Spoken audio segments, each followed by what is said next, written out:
you're at? 11 a.m. Oh, okay. So you're on the Eastern coast. Standard Time. Yeah. Oh, okay. Toronto. I'm geography challenged. Geography lazy. It's okay. I don't want to argue my limitations, just that I'm lazy. Hey, dude, congratulations on your 15 years, man. Thank you. Thank you. It's went by fast. I can't even believe we've been around this long, to be honest with you.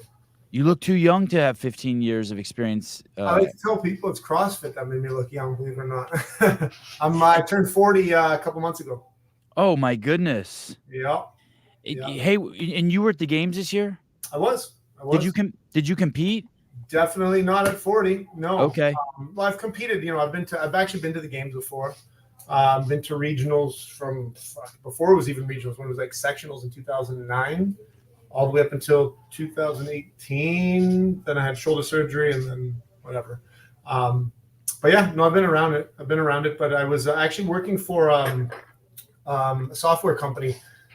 They made their own version of like SugarWatt, right? So we helped actually develop that and consult with them because we thought we could help, improve a bunch of functionality for them. So we worked with them for about a year and a half, almost 2 years to put that into place. And they hired us to just go there and just talk to affiliates. So it was good for us because we got to really, go on the front lines and see like what's currently trending right now. What are things that we're not going to see until the data comes out and we're going to start talking about it in a couple of years. You know what I mean? So it was pretty interesting. And when you mean trending, you mean in regards to fitness tracking?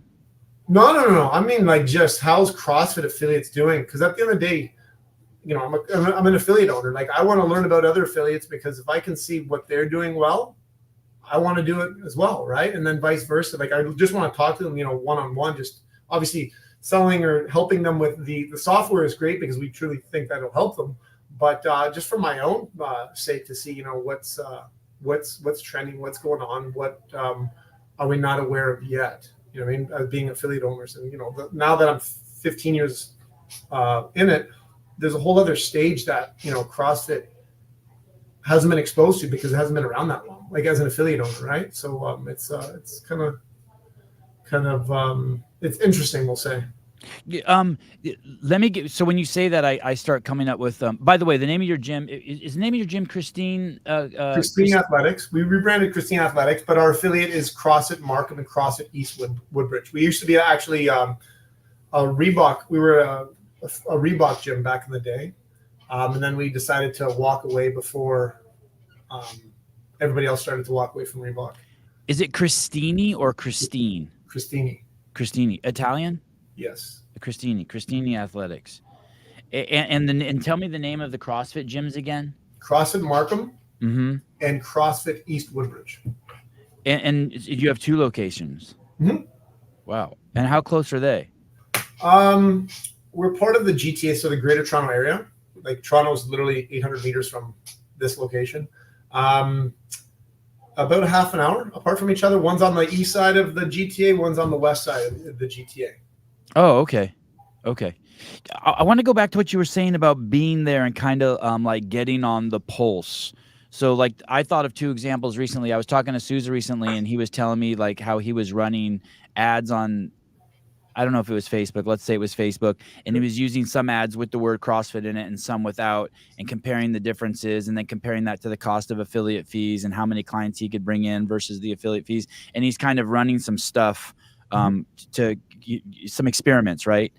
And then is that what you mean? Like to run into affiliates who are doing that and shoot the shit with them and chop it up and be like, exchange things like that? Or are you talking about more things like some guys like, hey dude, I got this new water machine in my gym. It's amazing. Everyone loves it. And it takes credit cards and people can fill up their water bottles for $1. And it's the cleanest water ever. Is it like that? Or am I totally off the mark here when you say trends going forward? Well, trends, just, trying to see like we, this year, all the affiliate owners got to wear a, what's it called?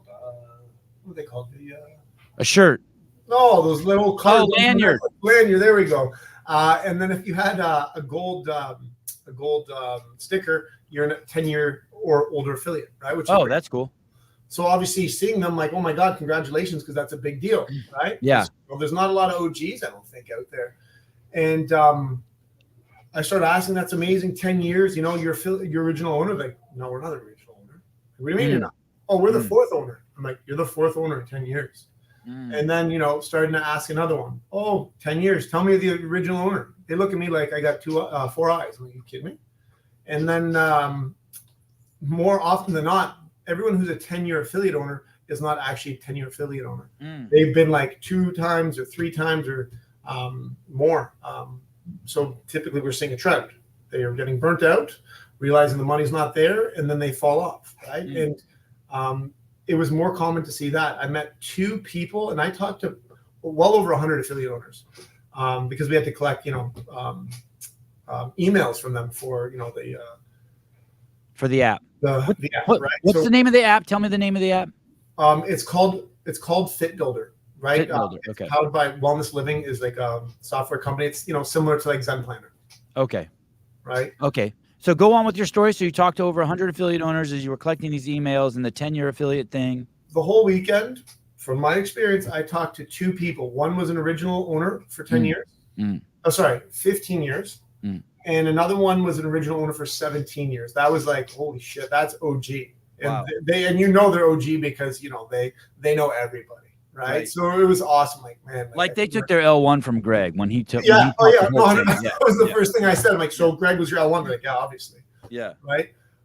So there's only 2. Like that was like clearly there's a big problem. So when you look at, you know, the numbers as CrossFit growing, or, you know, look how many 10-year affiliate owners we have, the numbers are skewed. It's like, man, like we don't know how to nurture and help these OG affiliate owners because there's not a lot of them out there. Are they getting the attention that they need, or we're just gonna, you know, continue with the trend? Because I'm into fitness. I love helping people. This is what we've been doing for 15 years. Well, I've been in the industry for 20, but I want the fitness industry to move forward. And, you know, one of the biggest problems is that people aren't in the game long enough to actually make a difference.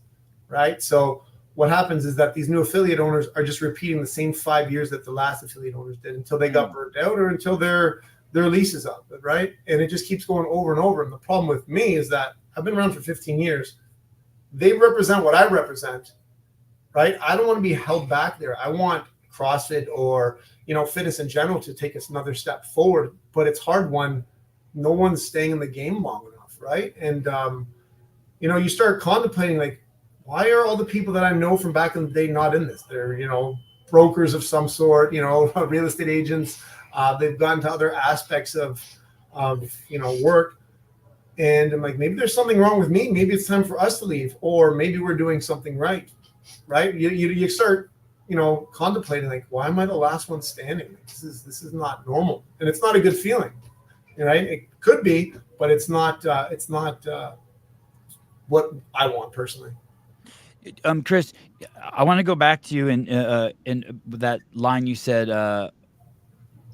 take the fitness industry a step forward in 1 second. But I want to tell you another story. I have a friend who owns an affiliate. They've had it for 9 years. Yeah. And I said, hey, why are you still affiliated? And they said, well, right now, the only reason why I'm still affiliated is because I want to make the 10-year mark. And I said, hey, it's kind of the opposite of what the example you were giving. I think your example is more prevalent, obviously, about multiple owners in a, you know, 15-year affiliate. But I said to him, hey, dude, no one, you can still say I personally think you can still say you're a 10-year affiliate if you were only a CrossFit affiliate for 9 years, and then the 10th year you're not an affiliate. Like at that point, you get to the 15-year mark, and I think you can say it because you're the one owner, and I think that calling it an affiliate is a nuance or a legal technicality. That being said, but before I get to that step forward, I think a lot of people in the space too, that maybe owning a gym is something you get excited about when you're 22. Right. Yeah. That was me. I was 24. Right. Okay. And that maybe some of them also, at least from the era that you and I come from, I think that the general story is we did CrossFit and we were like, holy shit. Yeah, I would say it's tantamount to what I hear people who find religion, right? Yeah, they're like, oh my God. They're like, in 1 month, my whole body composition has changed. My mood has changed. I'm meeting all these cool new people. I need to share this with people. 100%. And then somewhere, And you know, we've all seen this evolution of the athletes. You see it with CrossFit athletes, you see it with people who get into CrossFit. They they lose that passion, right?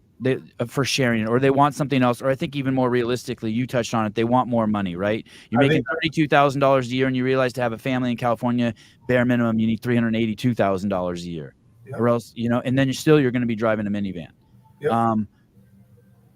Anyway, I just wanted to like put that in context of like the characters that I see, as opposed to, I'm sure you've been around so long, and you've seen just people who just straight fail, right? Like they just live at home with their mom, and after 5 years, they're $50,000 in the hole.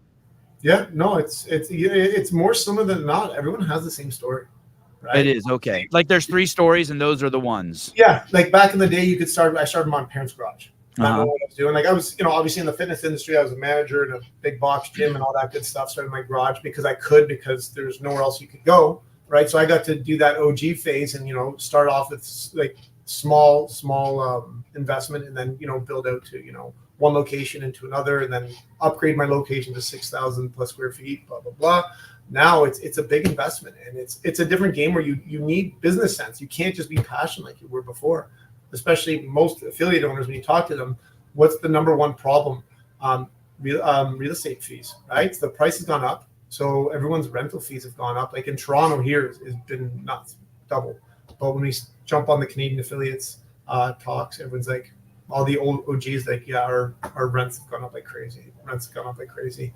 Go ahead. Let me fall into the weeds here really quick. Why are rents going up? I thought like with COVID and Amazon, brick and mortar became crazy available, but that is the story I'm hearing everywhere. Rents are skyrocketing everywhere, even though there's ample space for everyone now. That there's just like, I mean, you know, you can drive through Cincinnati and the whole fucking town is vacant. Well, I think it's a different market there than it is here. Like we live in the big city, in obviously, you know, being part of Toronto or the Greater Toronto area. We've got a big population. We have a housing crisis. We have, you know, people. There's not enough to rent here. Right, so it's not basic economics. It's like there's more people than there is places to rent or to live in. Okay, so price is going to go up. Interest rates, obviously, inflation like has just crushed everybody over here, right? And that's why there's still affiliates closing down because of that. So it's been significant in the bigger metropolitan areas. Feel it the most here. In the beginning, I'm going back to your thing about you'd like to see the fitness industry take a step forward. In the beginning, you know, Greg was did not see CrossFit as something that would save everyone. He viewed the affiliates as lifeboats out there that people could swim out to and get on and be saved. But he didn't see it as like, hey, we're never going to have what did he call it? A mass, when there's a whole change in mindset, like a mass, there's a word he used, but you know, like a big shift, a tipping point. Yeah. So when you think of the fitness industry moving forward, obviously everyone knows my position. I would have liked it during COVID. Instead of making masks, they would have given assault bikes to everyone. Yeah, like just 100 million assault bikes. It was totally affordable relative to like having aircraft carriers off the coast of the United States that were as hospitals that were never used. You know what I mean? I would have liked to see that, give everyone an assault bike and put it up to them. What do you see as moving the industry forward? Keeping people. Well, you know what? Most people can't, just like, you know, California here, if you're not making, I think if they said like to have a family of 2, if you don't have a combined income of like, I think it's like $275,000 annually now, you're below middle class. This is just to, you know, have the basic necessities, and if you want to have a decent, okay life, right? So this is not to go above and beyond. Yeah, poverty line in my town for a family of 4, 2 kids is $150,000 a year. Yeah, below that you're in poverty. To buy a townhouse now, like here, townhouse, you're attached to another house, like keep it down, the noise, they can hear your neighbors. Yeah. You're looking just over $1 million, right? People are like, what the hell? Because I was in Texas, I was asking if it's true to buy a house for like $400,000. Does that exist? They're like, oh my God, yeah. But you can buy condos here, 1,000 square foot condos, they're $1 million, and that's not even like the downtown core. That's outside. Yeah, and in the morning when you go to get your newspaper, your neighbor's like, were you hanging up a picture or making a new kid? Exactly. They're part of the family, right? Right. So think of the fees that we actually have to charge here to make it an actual career for coaches, what you actually need to change. And you can only shift so much. Yes, inflation has gone up, but you're not going to go from like, you know, $175 a month to $375 a month within 2 years. You can't make those jumps, even though, you know, rent's been doubled and all these other fees have gone up. So it makes it difficult for the industry, but also because of COVID, especially here, was a disaster compared to most places. We were closed. I don't even know. Like, I think it's a big blur. I think a year and a half, 2 years, we were closed down, right? They went psycho here, and it crushed the industry. So if you were, you know, a contractor, with which most trainers are, whether it's CrossFit or working at other gyms, they're not working. They want to be COVID proof, right? So anyone who's in the industry, they left. So we lost a big chunk, whether it was CrossFit or anything involved in fitness. Anyone who's OG or you know, more mature in that age, in that experience part, they left. So the fitness industry, in my opinion, took a big hit. And then nobody wanted to apply. Like, we were hiring for friggin' 2 years trying to find people. Nobody wanted to work because they want something COVID proof, right? And in the United States, they printed so much money that people just didn't want to go back to work. Same thing with us. We trained our society to sit around. It was crazy. It's pretty crazy. And then to get people to show up to work 5 days a week. It's like, no. 3 or 2 days in person is the new 5 days. Like, then they feel entitled to that, which is just like, holy shit. And it's not fitness. It's nationwide, and it's culturally changed, like the newer generation, because that's what they know now. So it's I feel like we're almost like in a rebuilding phase to learn from this, make these mistakes. It was a disruption to see all the flaws, I think. And then obviously, you know, invisible hand took place. The people who, you know, crossed their T's, dotted their I's, were able to survive COVID within reason. I understand there's unfortunate things that some people couldn't deal with, which caused them to close down. But now, like I like to say, the cream of the crop are around and ready to take that step forward. But you need the people to support that too. So I think it's a big shift that has happened within the last year or two, because of this whirlwind of things that everyone had to deal with. And not to pile on, but to pile on, when you have the rock climbing CrossFit gym here in my town that's closed for 6 months, but Baskin Robbins is open, and it's the only food place open in town selling ice cream, and they're an essential business, it causes people to rethink their goals. Shit, maybe I should open a Baskin Robbins. It's bulletproof. 100%. It's bulletproof, as opposed to the same thing. Like, maybe I should open up a grocery store, because you never ever have to worry or sell toilet paper. You know what I mean? Like, yep. It's crazy. Yep. So going back, you said you started in your parents' garage. I did. That was a time when if you made $100 a day, you were stoked, right? Because you could take your girlfriend out, fill up your gas tank, and then now you have 2 locations in one of the largest cities in the world. So I want to go back and kind of like, I know we only have like an hour, but I want to talk about that journey. Sure. Why did you? How did you find CrossFit? I think I have the same story as everybody else. You had some friend who told you about this crazy thing. And at the time, I was a Thai boxer. I was Canadian champ, traveled over the world, blah, blah, blah, and fought. And I was young, full of testosterone, thinking that nobody trained harder than me. Yeah, that's cool. That is our mentality. All of us think like, hey, I train harder than everyone. Exactly. So we found that. That's actually after 15 years, I thought it was 10 years of me hitting pads. It's been 15 years since I smashed pads. And that's me getting back into it a couple months ago. A little bit heavier. That must feel good. Yeah, a little bit heavier, a little bit slower, but it feels good, actually. I kind of miss it. But going back to the original story, my buddy brought me to CrossFit gym. I saw a bunch of 40-year-olds. At that time, I thought they were old, but they're young. Shirts off, not wearing shoes. We did a 7-minute workout, involved L sit-ups and medicine ball slams, and I think 1-arm thrusters. After the 7 minutes, kind of blacked out, didn't know where I was. And I realized that I got my ass handed to me by a bunch of old dudes, or what I thought were old dudes. Right. And I'm like, okay, these guys are ripped, got abs. They crushed me. And clearly I'm doing something wrong. Right. So then obviously starting to dabble into it more and realize that I thought I was at the pinnacle of fitness, right? Running every day and then doing my weight training, doing my Thai boxing, and realized that there's a whole other level I've never been exposed to, right? And within the time that I fully went into CrossFit, it was the time that I decided to kind of retire from fighting. And then the rest was history. I'm like, okay, I can get fitter, faster, and I'm getting stronger. It was just a no-brainer to me, right? Isn't it interesting too? Now every fighter does CrossFit, whether they know it or not. Exactly. They all do it. It's crazy. Yeah. Like, Yeah, no. I remember when I first started watching the UFC, I would see, and I haven't been watching that long. I came in right as who is the great Canadian fighter, like the best fighter George of all? St. Pierre. Yeah, George St. Pierre. I came into to UFC right as he was leaving, so I've been around only like, I don't know, 8 or 10 years or something. But I remember watching the videos of them training, and I would see rings hanging in the gyms and more, and they'd be like, "Oh my God, look, this fighter can do this thing called a muscle up." I'm like, "Oh shit, it's like Greg said, he taught BJ Penn, and that trained BJ Penn, and then and it went from there." You started training people in your mom's garage. Did you just start training in your mom's garage, and then people started coming? How did the fire start?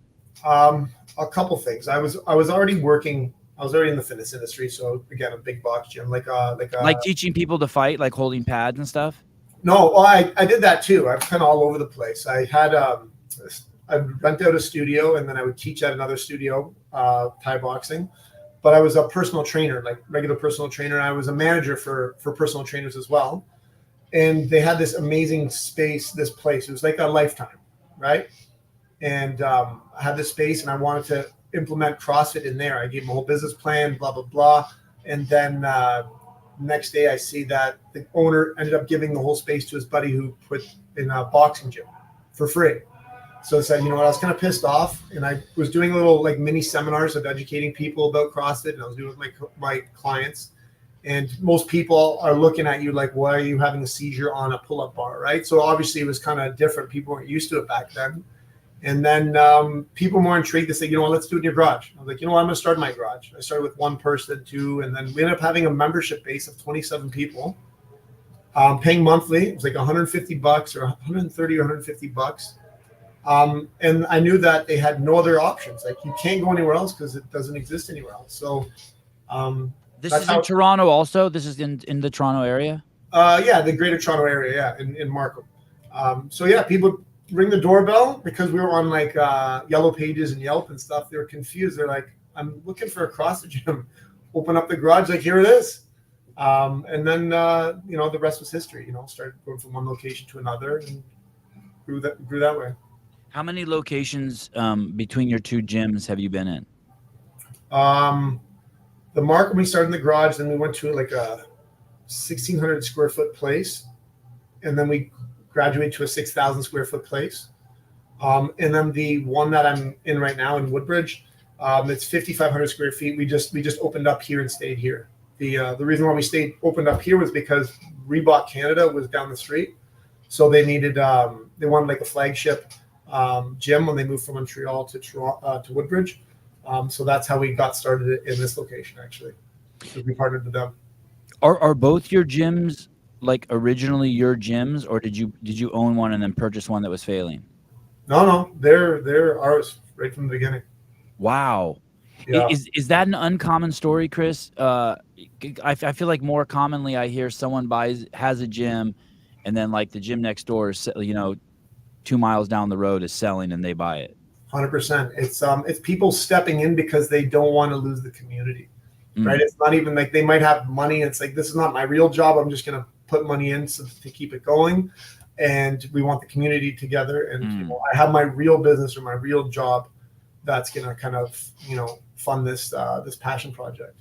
So, and you're right. I have heard that story. So I own CrossFit Sevon, and I'm gonna close it down. So 4 people are like, okay, we'll each chip in $10,000 each and buy it from you, and they think they're gonna run it. Yeah, they do it until then they realize, oh, it's actually a job, and I actually gotta watch my KPIs. I gotta pay my bills at the end of the month, and then after the lease is up, they usually close down. What are KPIs? Key performance indicators. Okay. Yes, I was media director for 15 years. I still don't know KPI. I remember I would meet with other marketing officers from other companies, like wherever, Red Bull or UFC or whatever, and they would start using all these acronyms like that, or SOPs and yeah. And I would be like, oh, we don't do any of that. we just need to show up. They're like, you don't? I'm like, no, we just make content that, and we don't do marketing either. We just make, we're not allowed to use the word marketing. We're only, if we're not providing, value, we're not allowed to do it. I mean, if we're not like we didn't do, and that was when the journal was around too. So we didn't have to do any search engine optimization or anything like that, because the journal was such a savage on the internet. I right? was living on that back in the day. Yeah, all the links really were super valuable. Okay, so you make that leap to the 1,600 square foot gym scary? Because I mean, if you're at your mom's garage and you have 27 paying clients and you're only 24 years old, you're rich. Well, no. But you know what I mean by rich. Yeah, no, like I was definitely you bottle service every weekend, partying, and I was. I was like, you can buy, like, at 24, most guys go into the gas station if they're thirsty. They don't buy a bottle of water, right? Because it's like, fuck, that's $3. I'll save that. Fair enough. But if you're making $2,000 a month or $3,000 a month, you're like, I'll buy a bottle of water and a coffee here. Exactly. And go out on Saturday nights. Right. Yeah, exactly. So life was good. Was that scary making that leap? Well, yeah, because you know what? While I was doing that, when I did my L1, it actually motivated me to go back to university. I'm not a school guy. I got every single learning disability you could think of. I'm like anti-school. I hate it. Right. Me too. But I like the girls. I like the girls and my friends. Yeah, it definitely doesn't hurt. Right. Helps with the motivation to show up to class. But I decided, I'm like, I want to know everything about the body. I want to know, like, to the cellular level, because if I want to take this to the next level, I don't want to just feel like I can't converse with someone who knows more than me. So I decided to go back, and I took kinesiology part-time while I was working at the gym at a Globo gym. Had the Markham location, didn't know what we were doing. And then at our peak, we opened up the second location while I was trying to do school and all that stuff. So it was pretty intense. So I was definitely scared. When you opened that first location, so it did really well right away, is what I'm hearing. There was no competition because there was nothing else existed, right? People were intrigued by something different, something new. And then because you don't know enough about it, you make your own story behind it. And people were like spreading the good word, I guess, or the good news, right? They're like, look at what I'm doing. I've never done these things. I thought only high performance elite people that we don't have access to would do these things. And we're finding that we can do it at this location. So it drew in all kinds of people. Kanan Stanley, I'm 24 and own an affiliate. Awesome. CrossFit never forget. Awesome. Well, then this show's for you. Okay, so then you have that gym, 1,600 people, 1,600 square feet. What do you think if the success of that gym was? I know you're being humble by saying there was no other game in town, but how many hours a week were you working, and what do you think, besides the fact that it was the only gym? What do you think that was the? I think timing. There's a couple things. Again, it was cheaper to open up an affiliate. It was cheaper to buy equipment. Rent was way cheaper than now. Like, it was not significant. Like, it didn't matter. It was like a passion project. And having my other real gym that was paying the job that was paying my bills, right? So I was like one of those people, right? I went in there to open it up, but during the day we were closed because I was at my real job training people. Okay. Oh, you were training, and where were you doing that at? The Lifetime place? It was like a Lifetime. It was called the Pavilion, but like of its time back then, it had the courts, the pools, the saunas, blah blah blah. So I was making my money there, so it didn't matter like that. We were just kind of just reinvesting that money. It didn't even matter. Like we had so bad, but we didn't even forward the phone to our cell phones because we didn't care. We were probably losing out on all kinds of money, but we're busy enough. It didn't matter. We were over 100 people, so it didn't matter. We were closed throughout the days.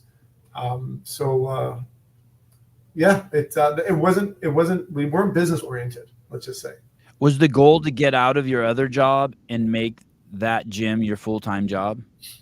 Yes, it definitely was. It was like, where am I going to head? Right. It was just trying to see how at what point am I going to make that leap and try to make it a full-time job.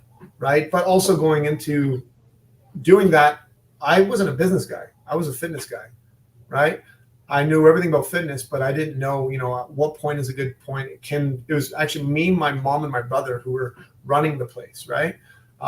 Is there enough money and revenue to generate for three of us to actually live on one location with the lifestyle that we want? You know what I mean?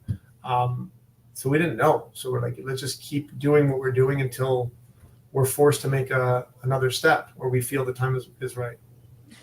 And then when you opened the second location, how long has the second location been open? This November will be 12 years. Oh my goodness. Yeah. So you have a 15-year and a 12-year. Yeah. Wow, that's crazy. You didn't lose at least one of the gyms during COVID. That hats off to you, dude. That's nuts. We're stubborn people. We're very stubborn. So when you owned both those gyms, were you also training at that other place and going to school and had two gyms?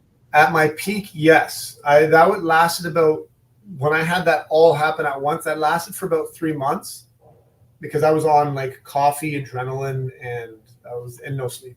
That lasted for about 3 months, but it was all kind of timed where I knew that it was all going to have, an end. Whereas I kept done school, I'm leaving that location, the other gym, and now I'm going full time into the new location.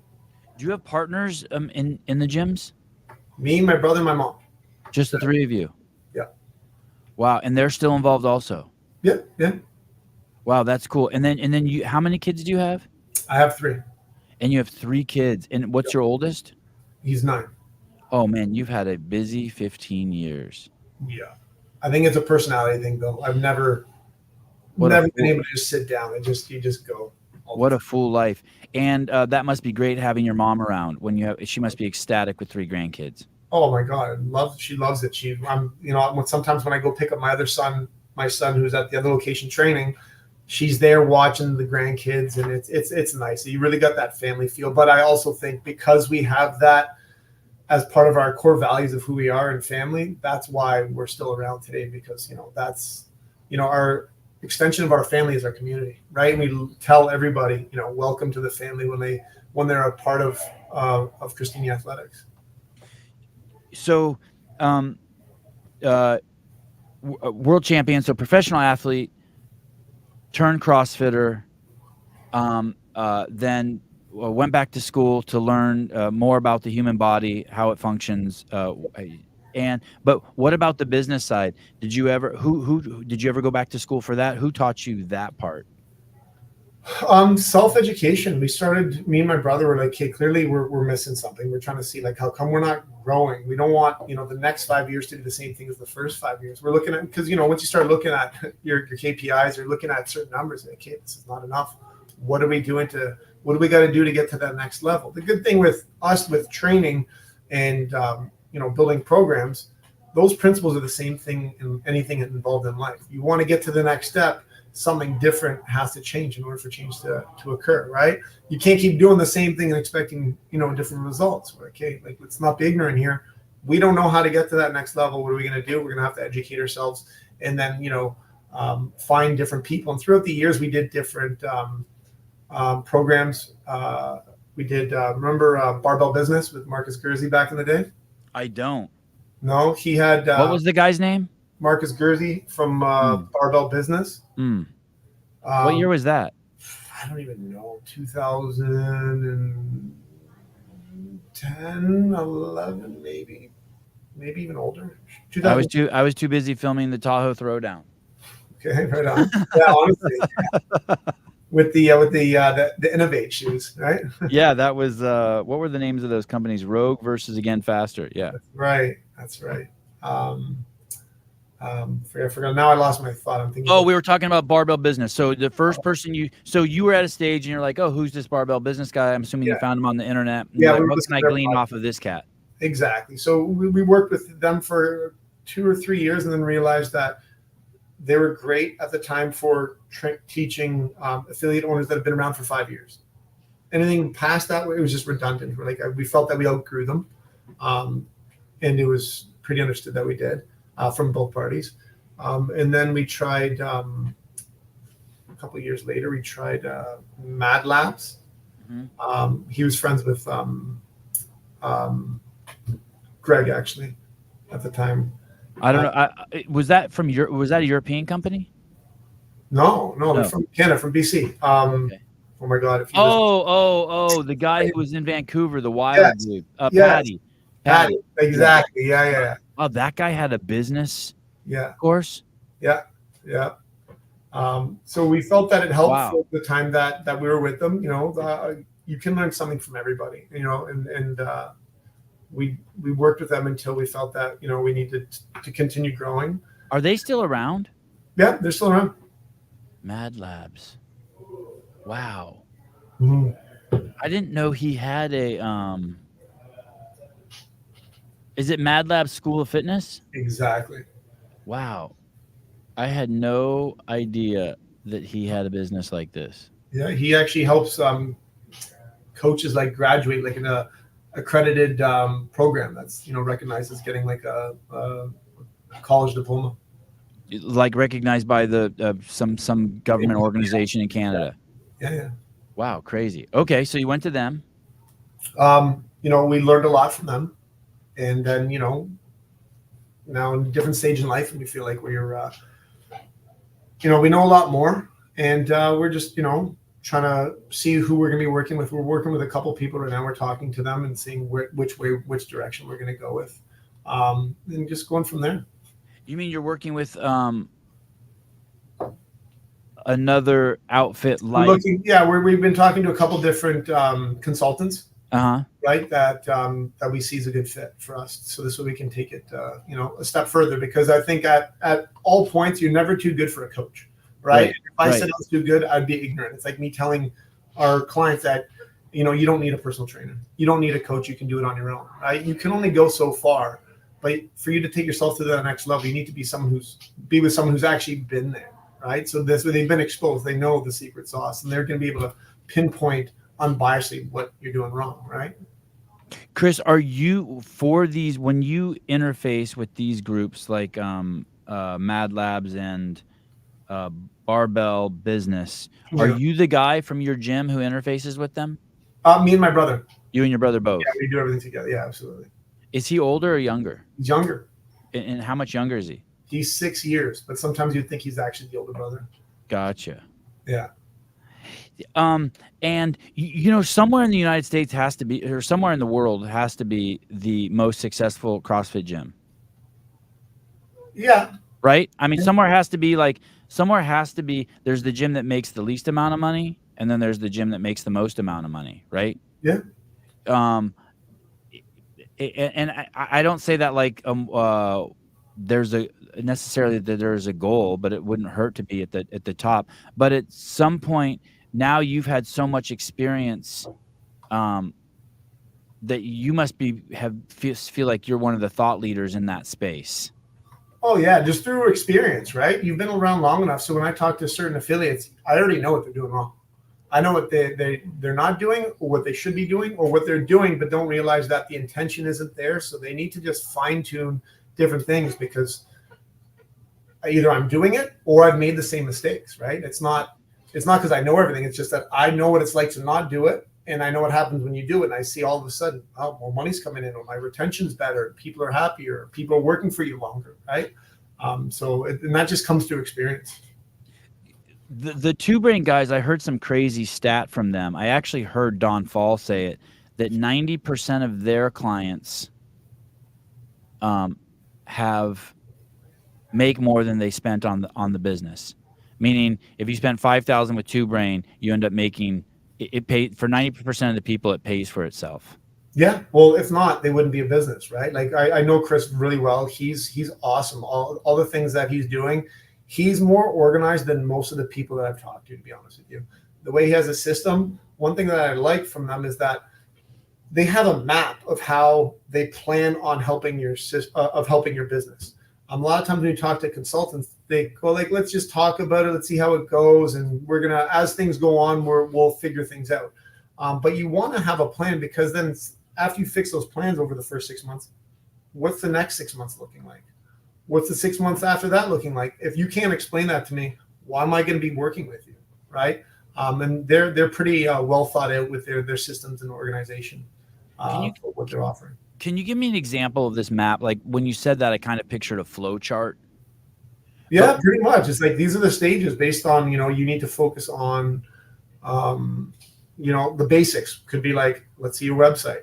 Let's see your schedule. Let's see your coaching. And let's see your income. And let's see where you're falling. Like, what's the biggest issue? Just the same way you would look at someone for CrossFit. Like, if do you suck at squatting? Do you suck at cardio? Do you suck at pull-ups? And then let's dig a little deeper. And then we're going to figure out, based on the order of importance, what needs to be done. And then based on that, like if you got your marketing down, okay, now let's take a look at your operating systems. Let's take a look at how you handle your front desks or every single what's it called? I don't know, thing that needs to be done for the business. Like who's looking at like leads, like, hey, you had a lead. Who's in charge of that? How many follow-up calls are you making on leads? So they'll actually be like, hey, this is how you deal with leads. Here's someone who is interested and you didn't call them back within 7 days. Maybe you should have called them back within 2 days. Exactly. It goes into minutia like that with them. Yeah. And then like, if here's a breakdown of this is how to talk to them, how to rebuttal when these things come up. So he's done a really good job with that. Right. And then obviously you look at that and you're like, okay, now let me look at that. And let me improve on that. Cause you have your own experience, but yeah, no, they seem really organized with their operating system. How did you meet him? Chris Cooper. He's OG. Yeah.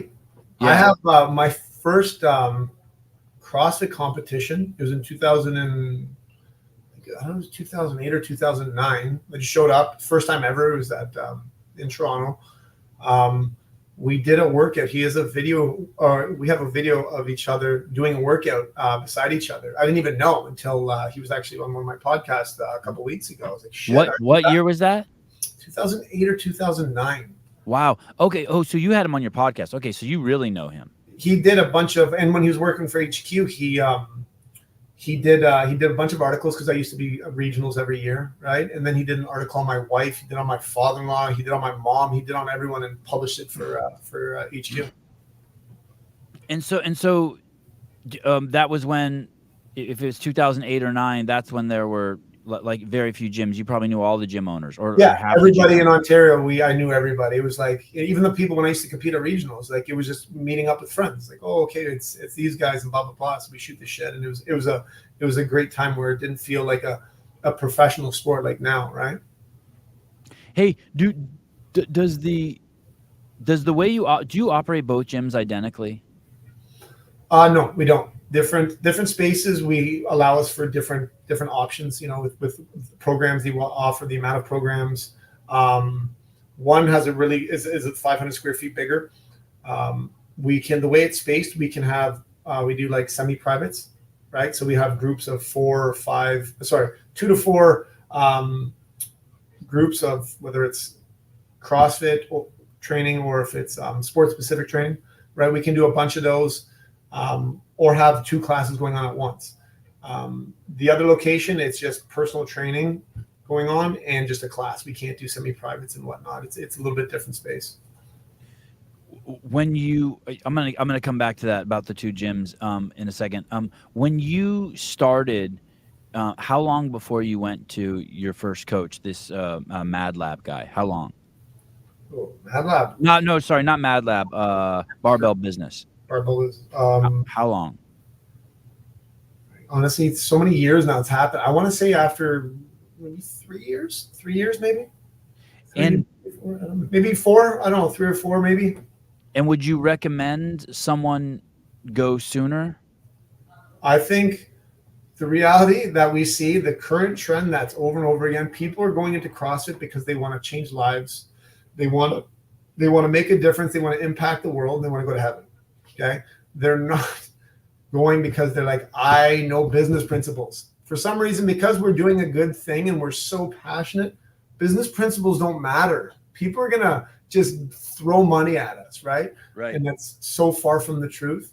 The longer you're in it, you realize that if you don't have business principles, you're not gonna last. Or if you are, you're gonna be really fucking unhappy. Because before it used to be like, oh, come to our gym. We're going to teach you the best technique. We're going to teach you the best squat. It's like, well, you're into fitness. This is the bare minimum. right? I'm not going to I don't know, what's it called? A carpenter and saying like, I know how to nail the best wood together. It's like, it's your job. You know how to cut it. Like, you know what I mean? It should be a no-brainer. You know what I'm hearing from you? The you know, people be like, well, there's shitty CrossFit gyms. There's shitty CrossFit gyms. The reality is, from the business sense, there's never been more great CrossFit gyms ever on the history of planet Earth. There's more people who've been doing it longer, and so people expect more. And so what you're saying, the baseline has risen, and like, hey, you better be able to do all the CrossFit shit great, because that's who you're going to be competing with. Don't worry about the shitty gyms. They can't, they're going to lose. COVID took them out. Took them out. And so what you're saying is then you better figure out the cheapest place to buy toilet paper, the best way to vet new coaches, the best way to maintain your equipment. You better dial in. You better have systems in place. You know what it kind of reminds me of too? You're kind of, when you said you won't be happy, basically it's like raising kids. Like, it can be really, really fun if your kids are really well behaved. And the only way they're really well behaved is if you have crazy boundaries. And then inside of those boundaries, they're just free. And so it becomes, you can take them anywhere, right? They're so enjoyable to be around and raise. And what you're saying is if you don't have a fine-tuned machine, you're going to burn out and hate your job. You have no control, 100%. Yeah, fascinating. So if you let's say if you were to start a new gym, let's say you were 22 again, would you just go straight? Who would you go to? Would you use Two Brain on day one? Honestly, you know what? Probably I would, actually, because it just, the faster you can learn systems and you can replicate them and pass it from one person to the next person. Probably, yeah, because organization and systems is number one. And you hear about it when I'm a part of an entrepreneurial group, and it's called RK, and you have like Ed Milet, and you have Andrew Frisella, and they talk about it for so long, and you don't realize the significance until it's too late. Like, shit, why didn't I start when it was easy? Sometimes you hear things, but it's not significant enough until you're like, oh shit, if I started that then, when the processes were so simple and I had one person, and now I have literally 30 people working under me. Wow. Like, my God. Like, you have 30 employees between your two gyms? Between coaches, we have physio clinics as well. Wow. And then, our desk operators and all that. Yeah. Hey, can you tell me what does it mean? Can you give me some ideas of what systems are, like the most mundane kind of systems you need to have in place? Is it like, hey, someone has to clean the bathroom 3 times a day, all leads have to be checked, someone has to be checking leads within 24 hours? What are systems? Honestly, it's that. When you come in, what is your checkoff list? But not only that, how are you going to do it? Because what's like common sense to you is not common sense to everybody. Right? And if you're not saying anything to them, they're going to do it the way they think it's right. But you don't realize that there's step by step, like how you're going to respond to an email, right? Say someone's inquiring and you don't have a phone number on there, or you don't have, like, say someone's calling for physio, you don't have the actual link for them to click on because you have to make it stupid proof. If you're not acknowledging their actual name, not just, hey, thanks for inquiring. It's, hi, John, I appreciate you, blah, blah, blah. Like, little things are the big things. And if you don't have it in a system, what you're going to do is you're going to have to say the same thing 30 different times to 30 different people. And they're not going to do it the first time. So you're going to have to do it again. You're like, man, here's the manual. Do it like this. Don't screw it up, right? So this way you can be doing more impactful things. When you first opened your gym, had you ever even heard of those words, KPI or systems or anything? No, I had no clue. I didn't know anything about anything. But you don't realize it until you get to a point where, shit, I'm not having as much fun, or I don't have the money that I need or that I want to have, or I'm not where I was expecting to be in 5 years. We had to get to a point that it hurt. Like, okay, that's enough. We need to change. It's kind of like you first open the gym and your first trip to Costco to buy toilet paper and bottled water is fun. But after 5 years of that, you're like, hey, man, this is $500 a shop minimum every time you go there, right? This isn't a good use of my time. Yeah, exactly. Like, I have to figure out a way that this flows better. Exactly. I'm losing 3 hours a week. I'm going to Costco. It was fun the first time me and my brother went, and we dribbled the ball down the aisles too and got kicked out. But now it's not. And that's what it is. It's letting the newbies know that it's you're a ticking time bomb. The sooner you do this, the longer you're going to have more fun because you're in more control, right? It's like going to a regular gym. I'm got a new membership at a really good place. It's going to be a lot of fun. And then you realize, okay, I did it. I'm doing it. I'm taking time out of my life. It cost me money. I'm not getting results now. I'm kind of the same. Fuck, it doesn't even matter if I come today or not. Now I'm just, it's not for me, right? If you're on a schedule and you're on a program and everything's planned and intentional, you know that every day is going to be a good day because you're moving the needle forward, right? And those principles should be how you're showing up to class and why you come to a gym, right? And it should be the same reason why I'm showing up to work, because I know there's a purpose. I know my goal. I know what I'm trying to do to get to my goal, right? If today is the same as yesterday, who fucking cares? I might leave work early today because it doesn't matter. There's kind of like phases in life. Like there's the gathering phase, and then there's like the getting rid of phase, right? So at one point in my life, I had 12 motorcycles, and it's a full-time job having registration and insurance, and you need an extra job to pay for registration and insurance when you have 12 motorcycles. It's complete fucking idiocy. You never think about it as you're collecting them, and then one day you're like, what the fuck? I don't even ride these fucking things. I'm paying all this money. I'm now standing in line at the DMV with my life. Like, this is fucking... It's like, if you ever have like a pile of like you have a whole bookshelf full of books you haven't read in 10 years, and every time you reorganize your house, you got to move those books around or something, or old records, and finally one day you're like, I'm just going to get rid of them. I'm thinking like that's one of the components of doing a CrossFit gym too. Like you're so excited to buy a cold tub. It's going to be so great, and now all of a sudden you have 3 cold tubs that now take 15 hours a week to maintain and clean. Yeah. And you didn't figure that out at all, and you're fucked. Yeah. And you don't realize, based on your hours, what's the ROI? You know what I mean? Before you do it. And is that the best place for me to put my energy in? Especially when as you get older, you're probably gonna have a family, you're gonna have kids, you're gonna be running out to soccer or hockey every freaking night. Right. Is that where I want to put my energy? Right? Or can I put it somewhere else that's gonna make everybody happy? Was there an aha moment you had, like, where you kind of like the first baby step you took into these systems, or how to think bigger picture about things like that you were like, oh shit? You know what? I think there's multiple aha moments, the longer you're in the game, because, you realize, okay, well, you need a goal. If you don't have a goal, there's no aha moment, right? Or it could be, at the end of the year when you do your tax, you go, what the hell did I just make right now? What's the point? Something's got to change. Or it could be like, this is what I need to do. This is my personal goal, whether it's inside or outside of the gym, say a financial goal, right? Of buying a property or buying something, right? Now it's like, hey, what do I need to do to get there? And then you realize, I don't even have the system in place to support that actual goal, because in order for me to make X amount of dollars, I need X amount of trainers. So even though I'm trying to grow my business, I'm actually not even able to grow unless I get more trainers, right? And if you didn't have that goal, you can't kind of scale back and realize what needs to be done. So there's a bunch of aha moments, right? Obviously, investment, making more money. And then how can the next one would be, I have 3 kids. I want to be involved, like heavily involved in their lives. How can I continue doing the same growth or more growth that I want with not being there necessarily as much? Like I'm always on the phone, but how can I be like not actually have to be at my physical location as much? Is that possible? Right now, I got to look at that. How am I going to make that happen? Right, and systems is a great way to start. Right.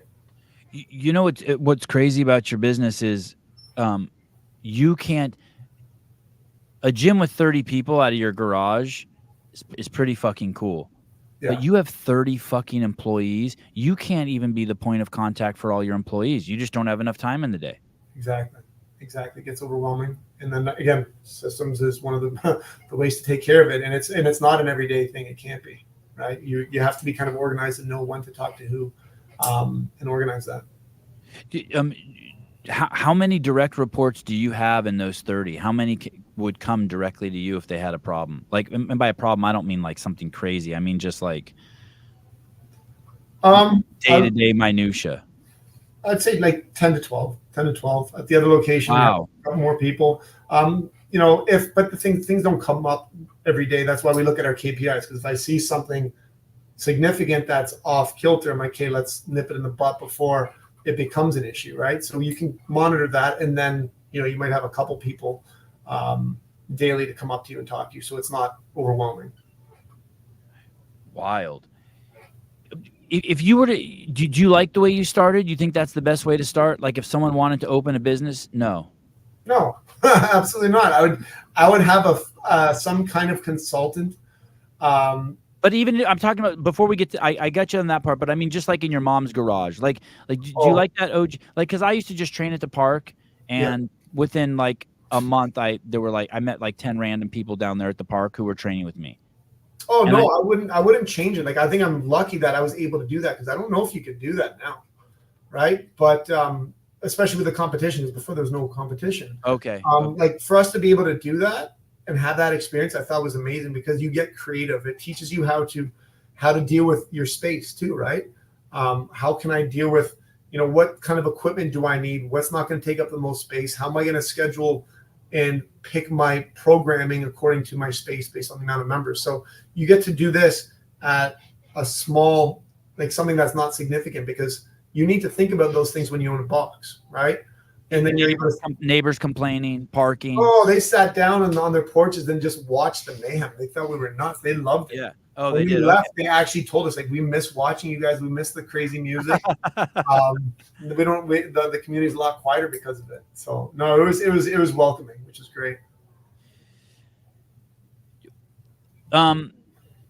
Why, when you first paid your affiliate fees 15 years ago, were you in the $500 bracket? No, we missed it by like a couple months. So you were in the $1,000 bracket. Yeah. And since you have 2 affiliates, you pay $9,000 a year. It's going up, right? So it's going up. I forget the price. It's gone up now to like, what is it, like $6,000 or something like that. Oh, because it's Canadian. Yeah, sorry. Like for every dollar US is like $3 Canadian right now. Our dollar's crap. It's like what, 25 cents. Sorry, 75 cents to the dollar, I think. So why are you still staying affiliated? You know what? We have this conversation all the time, to be honest with you. Do we see value in it? Do we not? It's something that we've constantly battled, to be honest with you. Especially where it's like, we're paying more money? Are we getting more value? Right? And then we can see that, talking to the affiliate, the Canadian affiliate leader, she's trying. Is that Paul Tremblay? Oh no, it's a she. No, he's not doing it anymore. It's Carrie Ann. Okay. And, she has the same core values as us. She wants to make a difference, and she's like, guys, just hold on. They're trying to do good things. We're trying to grow with them. So they're trying to take steps in the right direction. They know. I think that they're having growth issues, and there's a lot going on with HQ, right?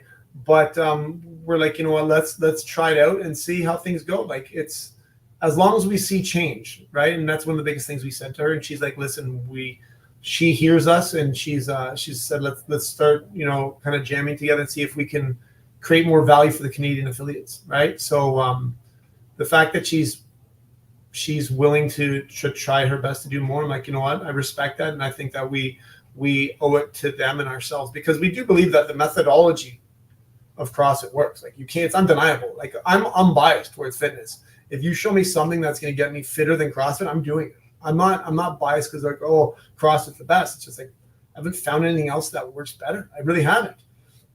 And hang out with like-minded people who I believe in personal accountability, responsibility, who will put social pressure on you to eat right and to show up to and put in the hard work, and then movements that are, as Greg would say, part and parcel with our DNA and not invented by anyone, taught by world-class coaches to keep you safe. And how could you say no, right? Right, so right. For me to not want to be a part of that would be kind of ignorant. So Christian says just do steroids. That's fair.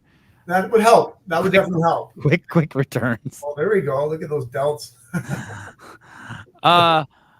Okay. So I want you use the word change, trigger word for me. But let me recap before I go to what kind of change, like ask you for some examples of change. So basically what I'm hearing is something that you preach. You're staying an affiliate because of your relationship with your rep. Right now, 100%. It's all Yeah. Carrie Ann right now. You can give her a lot more money because of her, to be honest with you. And that's what I hear from, I feel like, 100% of the affiliates I've asked, I can't remember one that hasn't. I'll say 99% is that is a they're even well thought out of very logical owners like yourself. There's an emotional relational piece to the word CrossFit, to your history, and to your relationship with people at the mothership that are keeping you there. Correct. Yeah, you just want because it would have been so easy for you to say, dude, are you fucking kidding me? Their media is a great tool and we're always using it to teach our clients new shit. But you didn't say that. No. The media is not the greatest right now. So we're CrossFit media by talking about them for them right now, to be honest with you. So that was one of the benefits when they had the media team. They were our marketing team, so I saw value in that. And not anymore. For the first time ever for us, because we track why people on the internet are coming to our website. Before it used to be they're looking for CrossFit. And just 2 months ago, it's changed for the first time that people aren't coming to us because of CrossFit. They're coming specifically looking for our brand because we've been around long enough, and that for whatever reason, they're not there because of CrossFit. So it's actually seeing less value in that than we've ever had because of those metrics, to be honest with you. When you said change, is there anything in specific?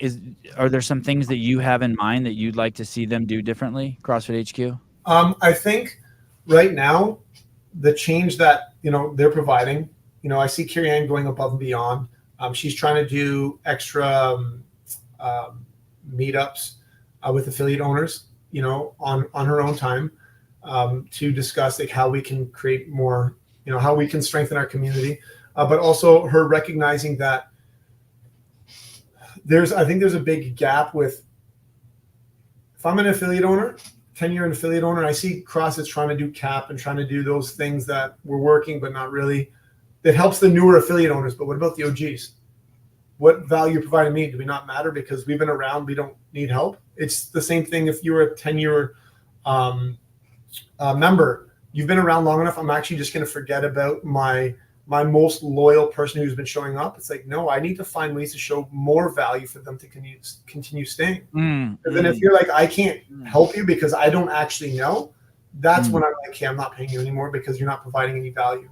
She recognizes that, and we're going to put a plan with how we're going to actually evolve this, right? Like how we can help affiliates like myself and show more value to the OGs and be like, this is what you should be doing. Because if I'm going to jump on a call and say like, this is how you're going to scale a CrossFit workout of the day, my eyes are going to glaze over, Mike, but I've been doing that for way too long, right?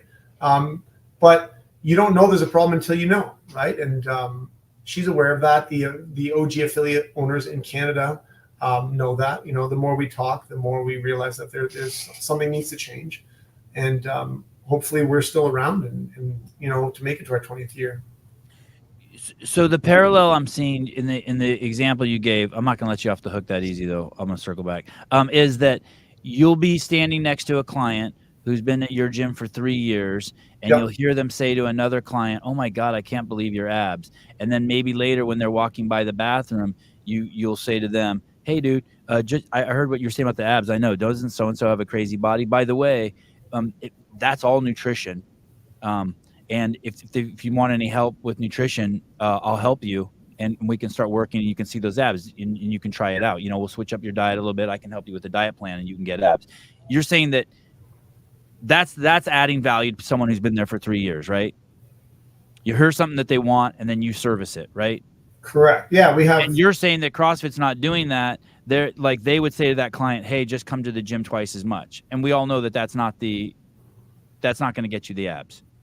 You're not working away the bad diet. No, exactly. You need that. It's intention, right? Again, it takes you to day one of showing up. Okay, we've been showing up, we've been putting in the work, but then after that, it's like it's all about the smart work, and it has to be intentional, right? It's the fine tuning. But I also think that CrossFit is at a different stage because we are older. There's a lot more people that have been around for 10 years. You don't realize at the 10-year mark, okay, now we need to develop something new for these OG affiliates because they're at 10 years. Like, we don't know until the 13th, 14th, 15th year that's like, whoa, how do we provide value for these people? We never actually thought about it because we've never actually been there long enough to realize that there's an issue there. If not, they're just going to sell it to someone else, right? So I think it's just a change in times right now. I have some bad news for you. Um,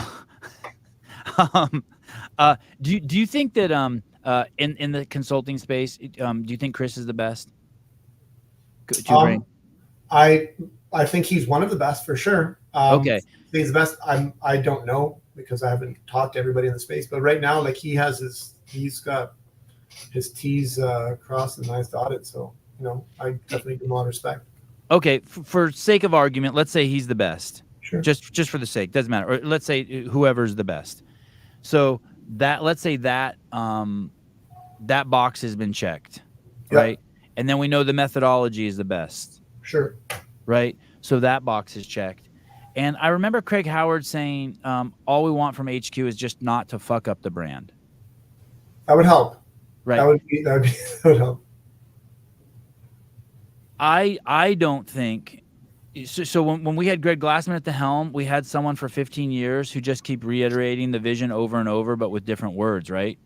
Mm-hmm. Cure the world's most vexing problem, constantly varied, functional movement, executed at high intensity. We live in a sickness economy. I mean, he was just like, kept just pointing and pointing and pointing. And every time you hear him talk, or the 5 buckets of death, you would just be just like, you could just be constantly taking stuff from him. Right. And there was no board or private equity to whip him or anything. Right. He just could just go. I'm just explaining this with you. When you say change, I think what's happened is that the brand has become paralyzed. Oh, there's been no growth. It's a slow decline. Yeah, and not for the affiliates, but just from HQ. There's a paralysis and no risk. So you know ESPN. I don't know if there's a guy there, Pat McAfee. Sounds familiar, but I'm okay. bad. He has a podcast. He's pretty crazy. He's pretty wild. Says wild things. During nothing like you. A little bit like me, but he's much better than me. And I don't believe that. And he had Aaron Rodgers on over and over and over, and Aaron Rodgers would openly speak against forcing the NFL players to take the injection. But basically, ESPN signed him. That's fucking Disney, right? Yeah. And they signed him for $150 million. And in his first 2 weeks there, he basically said something to the executive. They started talking shit about him, and he said, "Hey, fuck you guys. Either fire me or shut the fuck up." Yeah. I feel like that's what the brand used to be. Like, fuck you, come to my gym and do Fran against me. Yeah. You know what I mean? Let's each take a grandmother and see who can get her fit fastest. Yeah. And I just think that was the things that people didn't like about CrossFit, including myself in the beginning, them saying you're a pussy if you use a 65-pound bar. That was definitely me. Yeah, I mean, Dave said that at my L1. We have 95-pound bars for men and 65-pound bars for women and pussies. That's what, and I fucking went and hid in the corner and hated his guts. Oh, that's amazing. The thing is I think you can have both. I think you can have a really, but now my mom does CrossFit and she's proud at 82 years old because it's fucking hard. Sure. So when she goes to her book club, they're like, holy shit, my mom comes in with her CrossFit shirt, right? Everyone is proud to be a CrossFitter.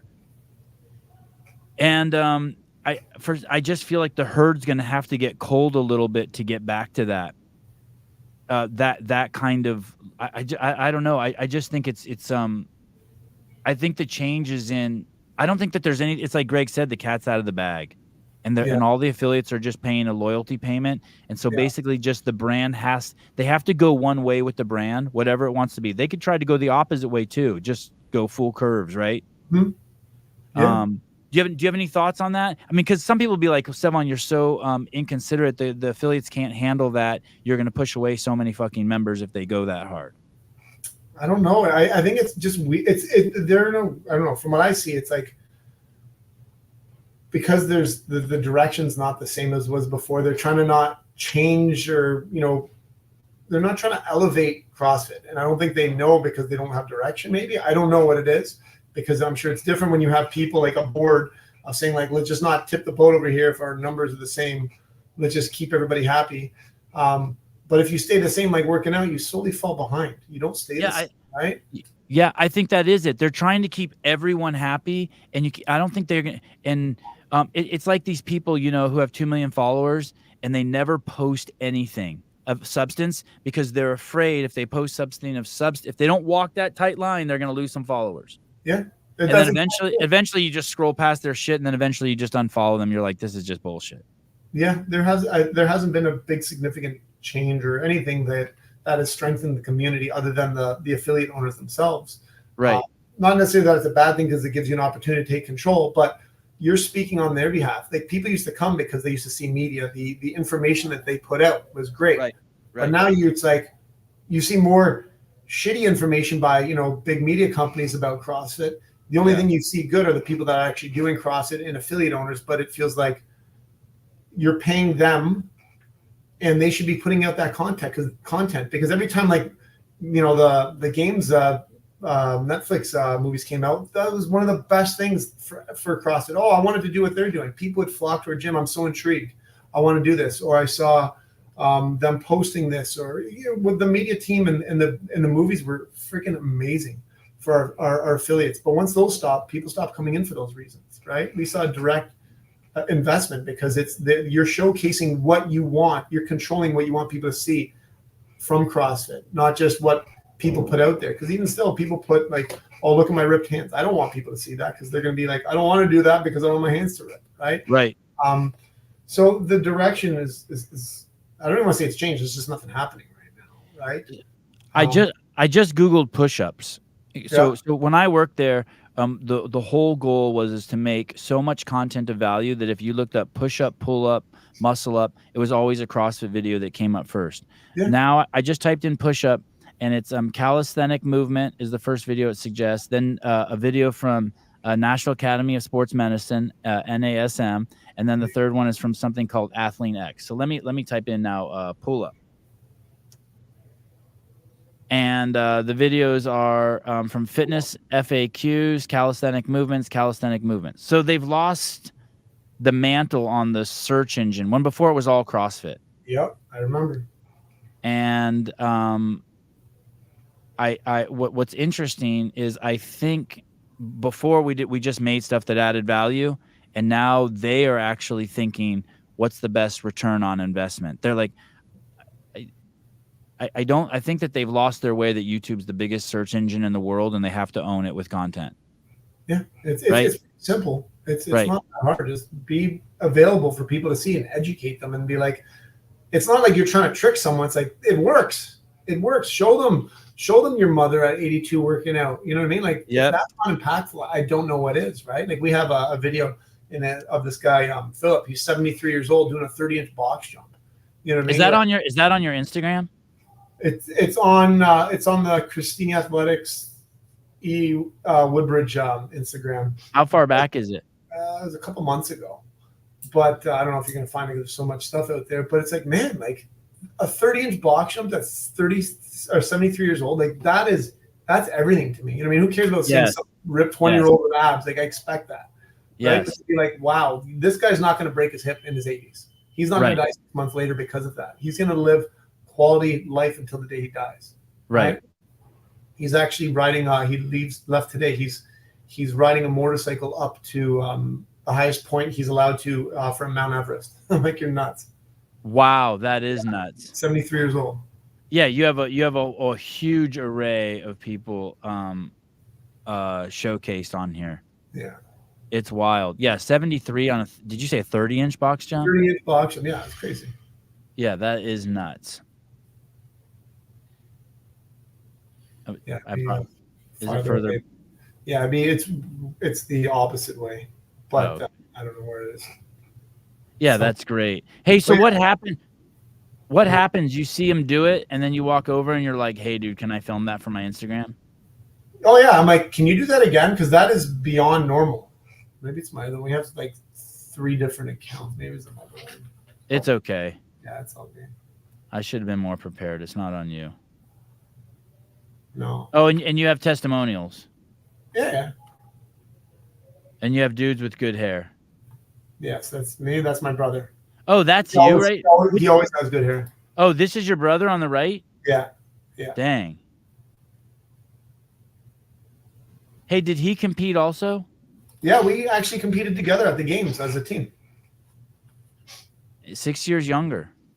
Yeah, Do you remember? 2016. We were at the games. Did he ever get better than you? He was always stronger than me. He was Yeah. always stronger than me. And then, yeah, he got better than me. I think the more kids I had, the less sleep I had. He wasn't have as many kids, but he now, for the first time ever, he's feeling the effects. He's 34. He's like, shit. Now I actually have to stretch more than I work out. I'm like, welcome to my world, right? Yeah. But yeah, no, he's fitter than me now. Not that I'm not fit. Right. Is it? Did you meet your wife at the gym? No, I met her at a club. That's a whole other story. But yeah. Oh, and then you got married and you have 3 kids. Yep. Her brothers would come to the gym. Her dad came to the gym. Yeah. And was she into fitness when you met her? She was in university at that point. She not so much, because she was in university. She was like doing acting and theater and all that stuff. But she was active when she was younger. She was a sprinter. My father-in-law he went to the Olympics for 100-meter sprint, actually. And he still has I think the 100-meter record. He's from Syria, and he still holds the record, actually, for the fastest 100-meter sprinter. So I'm like, if we put our genes together, I'm going to come up with some really good kids. Yeah, awesome. Did she think you were crazy for doing CrossFit when you tried to introduce her to it? Did she think it was crazy? She wasn't a big fan at the beginning. She's like, this is just too much. Like, this is nuts, right? Yeah, my wife thought it was absolute madness. Yeah, she was like, I just want to feel better. Like, let's chill out here. But then, once you get involved in the community and, you realize you control your own intensity at the end of the day, right? Right. She liked it. She did it. And she now she's a trainer. She does online coaching. She does personal training as well.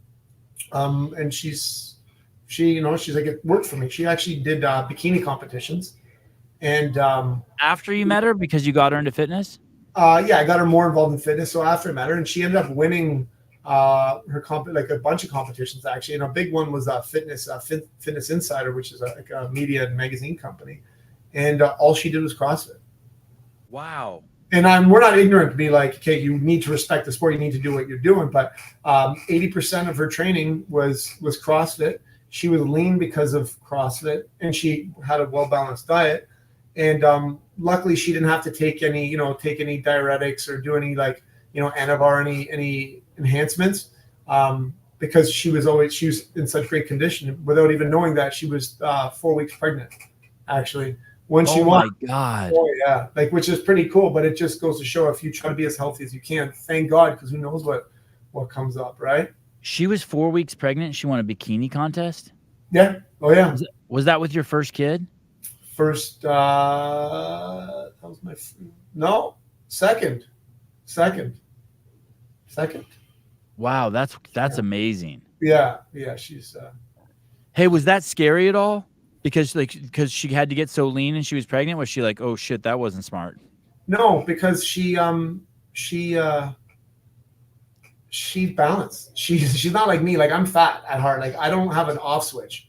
So it wasn't like she didn't drink water for 2 days before she got on stage. No. Like, she was one of those people, like, she's out with like her team, and her coach is like, you need to eat a Mars bar and drink a glass of wine the night before your competition. Well, other girls are like, they would die for that. They're not allowed having any water, and they're just like licking rice cakes.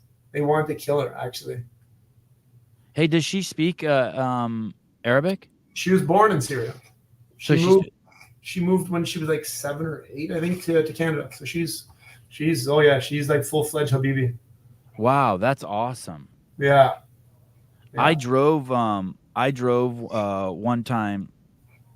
I didn't drive. I took a cab from Beirut all the way through Syria. I spent a couple weeks in Syria and to Turkey, and then I crossed the border in Syria, and then hung out in Syria for a few weeks, and then ended up in Turkey to see where like my relatives used to live in like the mountains of Turkey.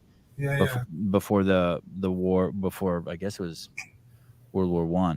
It was crazy. It was amazing. Have you been to Syria? It's I mean, I don't know how it is now, but it was like a time warp. It was like I was in an Indiana Jones movie. The coolest fucking people, the best restaurants in the world. Yeah. I mean, it was insane. Well, she tells me about how amazing it was. She wants us to go back, but obviously every time she wants to go back, there's a war or something like that, right? So she said at least go to Lebanon. She wants us to go to, at least it's supposed to be a bit safer, but Lebanon is not as cool as Syria. Like, not even Lebanon is. It's more Beirut modern is, if you go to Beirut. It is, but it's a shithole. It's like we have plenty of shithole cities in the United States. Like Syria is like cobblestones and like, oh yeah, like it's markets and like fucking yeah. the craziest looking people and shit for sale you never seen and carpets and like yeah, you could just get lost. Yeah, Damascus was insane when I stayed there. Yeah, it's nuts. Yeah, yeah, dude. It's like at the mosque, you'd be walking by a mosque and there would be this giant mosque, but just this one little tiny hole in the wall, and just for hours people going in and out, you know, like, oh, it's just crazy. It is an Indiana Jones movie. It was so cool. Yeah, eventually one day when they're doing a little bit better, we'll show up. Yeah, are they at war right now? Is Syria at war right now? There's always things going on, but it's not even that. They well, because of the sanctions, there's like their electricity's turned off and on throughout the day. Yeah. You know what I mean? So it's they're same thing with their water. They said it's not super fun right now to go to. Yeah. Yeah, I would do Syria over.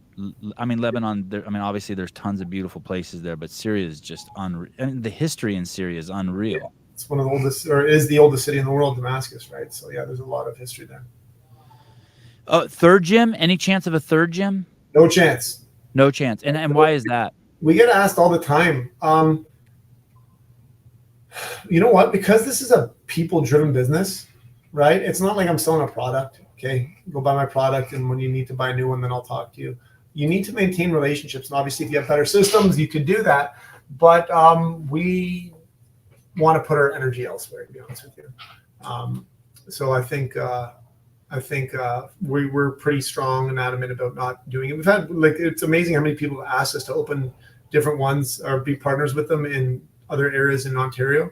But right now we have our bandwidth is spread so thin that we don't want to put our effort into that basket right there. When you say it sounds like the entrepreneur in you is pretty fired up at all times. Are you thinking about doing something in the fitness space or outside of it? In the fitness space, we own 2 physio clinics, right? That's where like they work on your body, like your glutes not firing, and you lay down on your stomach and they'll do acupuncture, they'll do ART on you. You're rehabbing, you had a shoulder surgery, you have to see a physiotherapist, right? Okay. And those are inside the 2 gyms? Correct. Yeah. Okay. Yeah. That's going to be our focus, I think, going forward. For making sure that our gyms are legit and still growing. And then the rest of the energy we have is going towards the clinics. Would you open a third clinic? Yeah. Oh, okay. Interesting. Yeah. Wow, that's cool. And you probably would have never thought that 15 years ago. No, like everything. You know what's funny? I always told my brother, owning a CrossFit gym is not going to make us millionaires, but it's going to give us the opportunity to meet so many people. And you meet so many different bright minds that are either going to spark something or provide some kind of different opportunity to take another step forward in life, right? It's a stepping stone. Owning a gym is not the be all and end all for us, right? But we know that there's other opportunities that having a gym has provided us, which has been so valuable, right? And based on our experiences, that those are one of the areas that we want to focus on. Hey, have you, I mean, obviously you were a fighter, and then you were a CrossFitter, and then a businessman and an entrepreneur, and then a father. Have you made any monumental leaps in like your views or values of the world as you go through all of this? Like in terms of things maybe you wish you would have known when you were younger? I think, again, the experiences that you go through who make you who you are, right? But I think having a strong understanding of like your North Star or your purpose or your core values. Like if you don't have something to stand on, You become like everyone else. That's all. They say go left, I go left. If they say go right, I go right. Right. Put on a mask, don't put on a mask. Right. I think you have to be able to be true to yourself and know what your North Star is, because especially when you're dealing with people are quick to judge. Right. And people are like, well, why don't they think this way? Why aren't they doing this rule? Or why aren't they putting up this?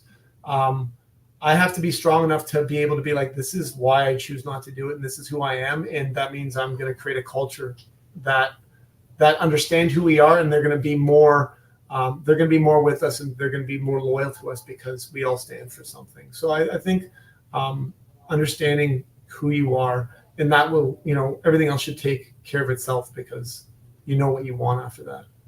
Hey, what's interesting about you saying that? The sooner you realize that,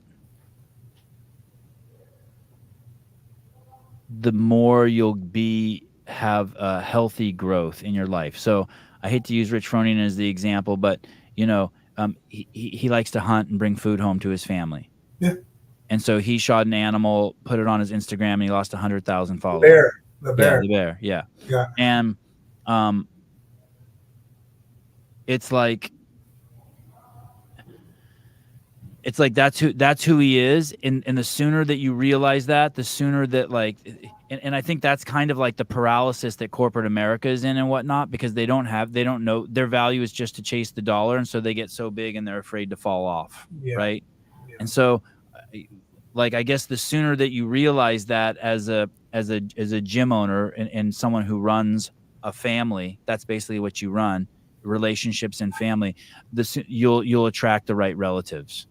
Exactly. And they're going to be loyal. They're not going anywhere. And, and it's funny, because I think that's the same course that people can learn from through Reebok, right? How did that whole thing start? And then what happened? Why did it start getting diluted and it started not working? Like, not only did they not, re-sign with CrossFit, but why did they get sold? You know what I mean? Like, oh, you mean the company Reebok? Yeah. Reebok. Yeah. And you started to realize people stood for something at that time and saw the benefits and wanted to take it to the next level and collabed, and because they truly believed in something. It wasn't about the money. It's just like, we see something special that are going to help people and create a strong culture. And then as those people moved on to different areas and different businesses and had their own personal growth, new people were taking over who didn't have a strong culture. Right. And then you had people like, when we were here, it was like, you have people in charge of this brand, and we see that you're representing CrossFit, but you don't even do CrossFit. I mean, you're saying what shoes should be going out. You're putting posts of like, put these shoes on. They're going to help you for the best kipping pull-up. And it's like, it's a total bar the person just did. You know what I mean? Right. And it's like, okay, it's a ticking time bomb when you get people who are up high and like, director levels and whatnot. I'm like, I don't even know if you work out. Right. Then you start to realize that it's like nothing matters, and then you're slowly going to die. Right. You have to stand for something, and then, if something doesn't change, you're just going to be left behind. Right. Like, if you haven't, I personally think, my indoctrination came from the fact that I used to film L1s, so I had to listen to the L1 fucking 100 times. Yeah. And I feel like I'm not picking on Dom here, but I feel like Don should have to take 100 level ones. I feel like he should be able to have to teach the level one on his own not because the instruction's there, but because that's where the culture is. That's where. Do you remember your L1 learning the culture there? Where you then people would cheer you on? You're like, what the fuck is going on here? It was so impactful. Like I said, I decided to. I had a great gig with working at a gym that I was at. Yeah. To be like, you know what, I'm going to go apply as a mature student. My grades were shit, so I couldn't actually get in because I was smart enough. But they're like, okay, he's mature. If he's not smart, he's going to try really hard, because if not, he's losing out on a lot of money. I decided to give up half my income to go to school to learn everything. When I was anti-school, but because that L1 was that impactful to me, but I'm going to try to do something that I know can take me to the next level. Knowing that is probably going to be the most challenging thing I could ever go through, and that's going to sitting in a class and trying to learn. I do think it's understated. People call it the community, but I do I've never thought of community like this, and maybe that's why that it's a trigger word for me whenever people say the community. But I was profoundly moved by what I would call the culture of CrossFit. couldn't find that anywhere else. I never felt that anywhere else. It was very subtle but profound. Like, and whenever I would go to an L1, I would see that, right? Like the old fat lady who's there has no friends the first 2 hours, and by the end she's fucking chopping it up with the most buff dude there, and they got their arms around each other. They're I'm like, cheering for wow, each other. Exactly. yeah, in 2 days.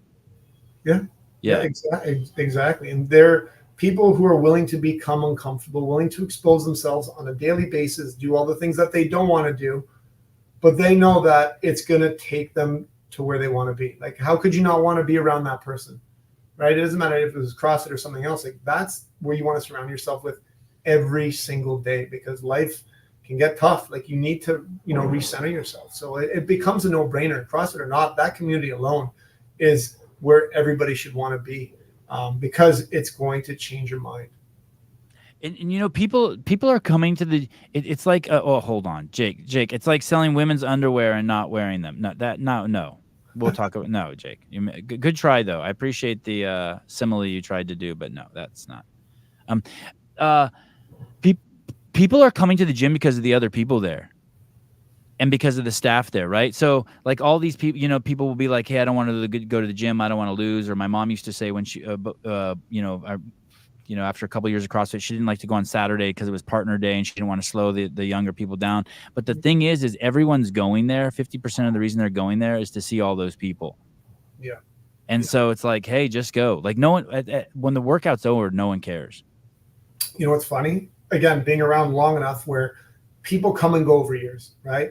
Yeah. You only have this retrospect because you've been around long enough, where we have people that were like, listen, I've been gone for 5 years. Actually, I had two people one day, actually last week, this is not normal at all. This one guy shows up, Chris, I haven't been with you for 4 years. He goes, I'm fat, I'm miserable. The only time I was actually happy, he goes, and I'm going to a gym wasting my time and money. He goes, the only time I was happy was when I was at your gym consistently. I miss the people that were there. And now I'm like introverted. And this guy was so like bubbly and extroverted, right? He's like, I need to come back because I need this place to keep me in line, because this is the last time I remember being happy. It's been 4 years. That same day, I had another guy message me on Instagram. He's like, Chris, I'm a fat fuck. It's been 2 years. I love guys like that's such a CrossFitter. I love that. He's like, I can't afford it. What can I do to get back into your class? I'll do anything. It's like, where do you get that? And that's I love that story, by the way. I love that story. Right? He's like, legit. He's like, I can't afford it. And that's why he stopped coming. But he's like, what can I do? Like, where could you do that? Where can you get that? You're not going to message a global gym on Instagram and say that. They're like, okay, get lost, right?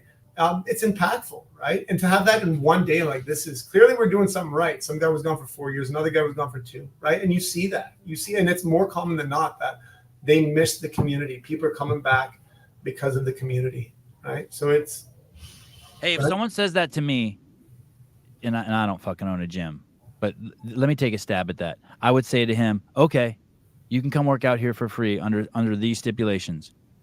The first time you miss, you come less than 3 times in a week, you're fucking gone. That's exactly what I did. Oh, did you? Oh, yeah. And I would be like, and you better say hi to every new fucking person and introduce yourself. Oh, yeah. If I see you creep on one fucking girl, you're out. You better pick up any trash you see on the fucking ground and be cool as fuck.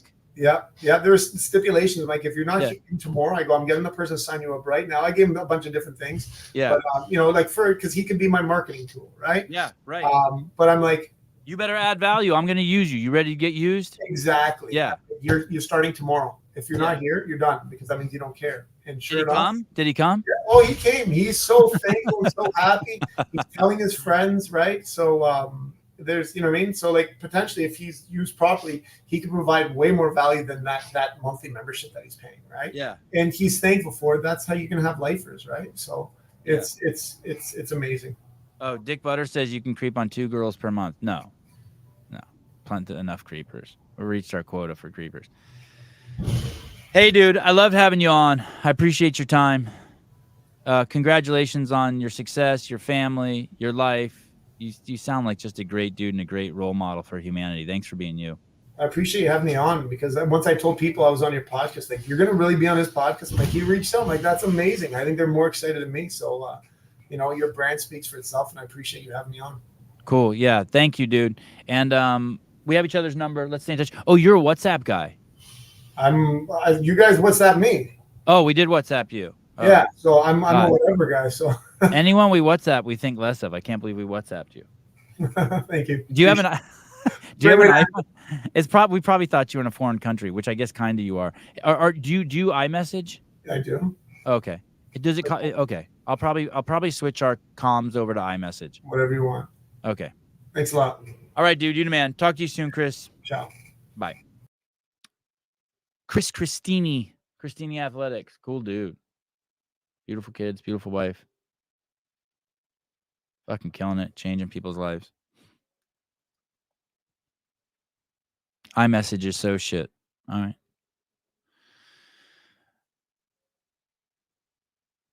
After these messages, we'll be right back. Go sit down. Big Joe. Listen, Rios and Gabe.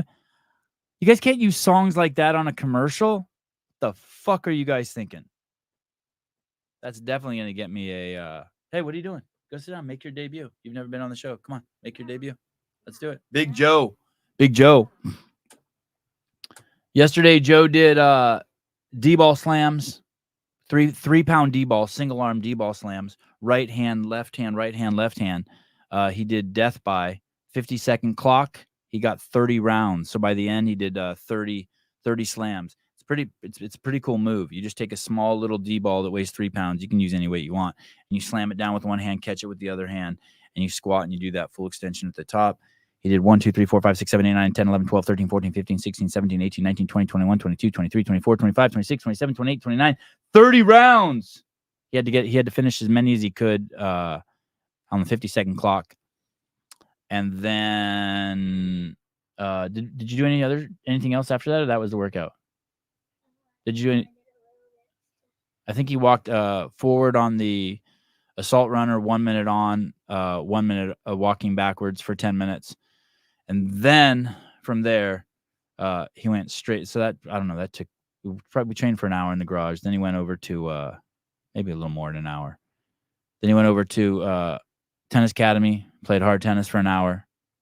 Then straight from there, jiu-jitsu for an hour. And then stayed an extra 15 minutes in class and got in competition rounds. Come, show him your fucking guns. Joey, you never been on the show. Joseph Matosian. Yeah, ladies and gentlemen. 30 rounds for 30 reps. The first round you do 1 rep. So it's kind of like a death by, you know what I mean? It's and so by the time he got to did you do 30 or 38? I can't remember, but it was a shitload. 37. 37. He made it to 37. So it ends up being you end up squatting a lot. And then Ari has a hurt arm, so he just did 100 with one arm. What did you say? 34. So first 50 seconds you do 1, second 50 seconds you do 2, third 50 seconds you do 3. We double booked today. We booked 2 affiliates. We got so much fucking going on. Excuse me. So many of you reached out after Greg's podcast yesterday and wanted to know about the event in Scottsdale. I can't do that now, but like as we get closer and Greg comes on and talks more and more about it, it's in December. Just hit me up. I appreciate all you guys hitting me up, DM me or whatever. But just start, if you're like you guys are little birds in the nest and you want to get fed, just wait until I'm flying back with some food. I ain't got nothing now. But like hit me up like in December sometime. And then we'll figure it out. I don't know if you guys can all come, but I'm telling you, the events at Greg's house are crazy. You never seen anything like it. Like never seen anything like it. Like nobody. It's crazy. So I think Graciano's been to a couple events at his house. He'll tell you. It is yeah, will you chew it up for me first? Of course. Spit it right in your mouth, baby.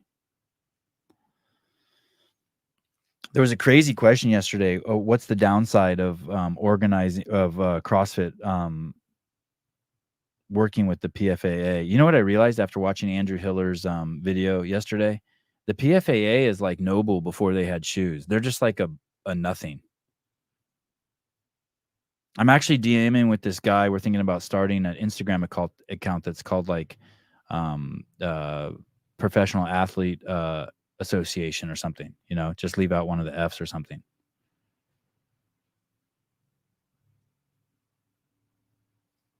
Yeah, PFAA could be a part of it. They could totally be a part of it. It's crazy. You're asking me what would be the downside of partnering? What's let me ask you this. What would be the upside? They're just nothing. They're just a brand. They're like nothing. Why would you be this let me tell you a story. I don't see any value in them. I see them as just noise in a sheet of paper. Like the only value that I see from them is those 3 demands. So why would I want to bring someone on who wants to fire one of the last bastions of hope for the company? Yeah, there's no upside. What's the upside? It takes more time. It's like babysitting someone's kid when they're like a child. They're a nuisance. Bringing them on, I don't see any value they add. You're making this presupposition that somehow they bring some value. Is it just to get them to shut the fuck up? If I wanted them just to shut the fuck up, I'd put my cock in their mouth. Like, why? I see they're just all they do is complain and take. Why would I? You think that somehow it's going to make it so the haters go away? How about I just get rid of all of them? How about I be like, oh, those are all the dudes who fucking have always hated fucking CrossFit and always been complainers. Good. Thank you for showing yourself. Wouldn't it be great if it was just a psyop and Dave was behind the PFAA the whole time? Just to get everyone to poke their head up so we can see who the haters are? Yeah, I don't see any. You're making this presupposition that there's some value. I want to show you just truly how clueless people are. This is nuts. This is it.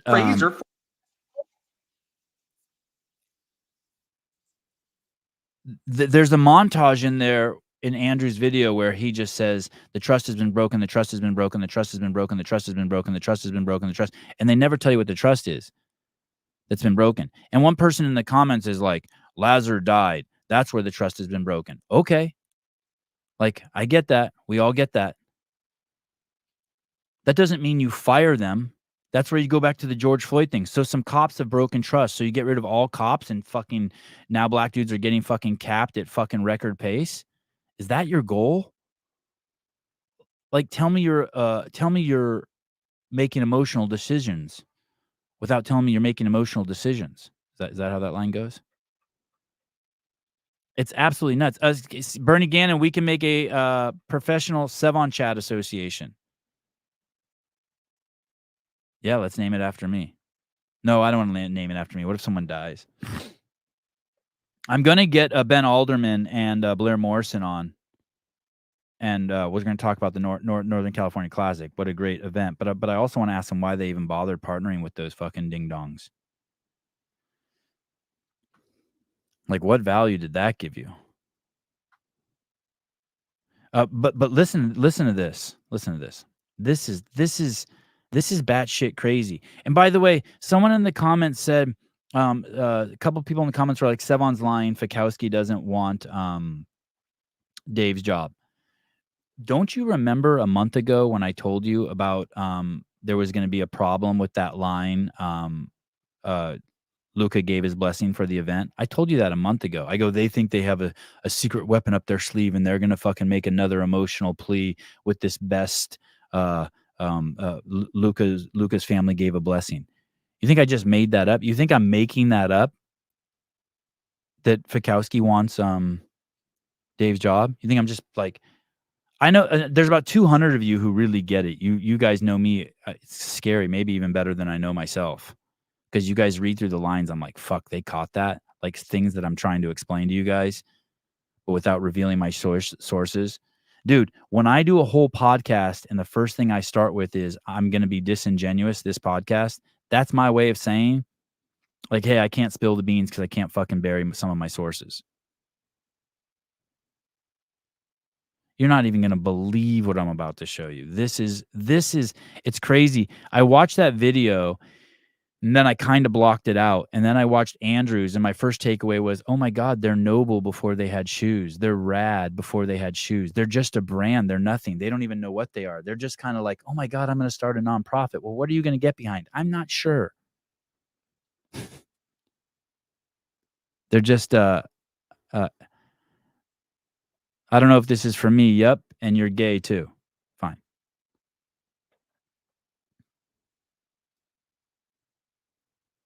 Oh wait, hold on. Teresa Rochford. I was thinking about this last night. There's one athlete that has been quiet and watching behind the scenes, seems to be close to Lazar. That is someone who's not making it about themselves.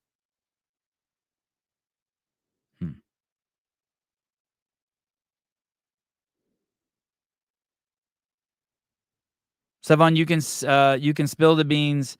It's offensive to my brown people. Oh, sorry. It's not spill the beans. Sorry. Spill the baklava.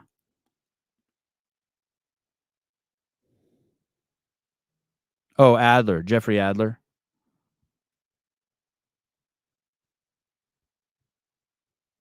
I don't think he talks, to be honest. I think his wife does all his talking for him, and she has been talking. The great Caroline Lembre. Very strong human being, that Miss Lembre. Okay, here we go.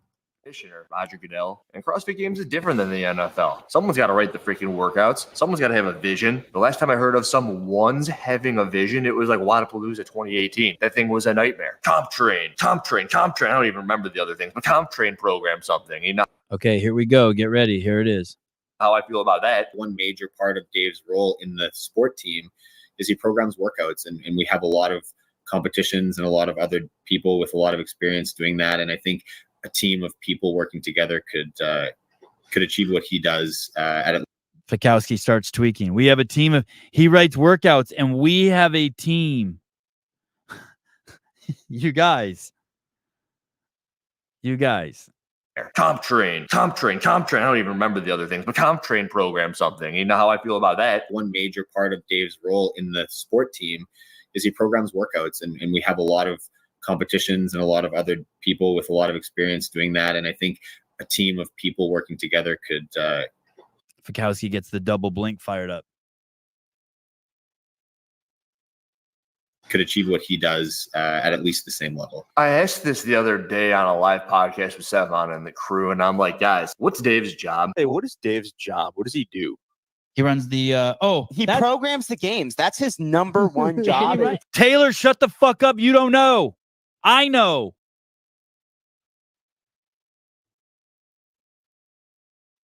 Did I scare you? Quiet, Taylor. And he runs the training department. Hey, tell me what Dave does. Dave is the programmer. What he cares about more than anything else is the test, the spectacle of the test, and programming the test. And look at Sousa looks at me. He's like, "Oh shit, here we go." And tell me I'm wrong. No, that programming. So I fucked up. I should have just fucking gone berserk right there. You're saying like 90% of his role is right there? Yes. Okay. No, it's not. And all the other. You mean at HQ, or you mean just for the games? Just for the games. At HQ, he runs the seminar department. Highly respected. And Pat just says the same thing here. Like, what does he do? One major part of Dave's role in the sport team. I fucked that up. I should have gone berserk, but here we go. Is he programs workouts. And everyone's like, he writes workouts. That's what he does. He writes workouts. And I'm like, okay. Pat just said it's a major thing. That's all they could say. And like, this is why it's so necessary, vital, if you will, that third party freaking thing wraps up and they give as much of it to us as possible. Because who do you think flies out and does a workout with Homeland Security and teaches them because he's head of the CrossFit Games? Who do you think interfaces with all of the big sponsors when they come on? Who do you think has the relationship with Rogue? Who do you think hires all of the heads of the different factions or departments within the CrossFit Games? Who do you think responds to the budget and manages the budget for the CrossFit Games? Like, you think Dave only does the fucking programming? What kind of fucking retard land do you live in?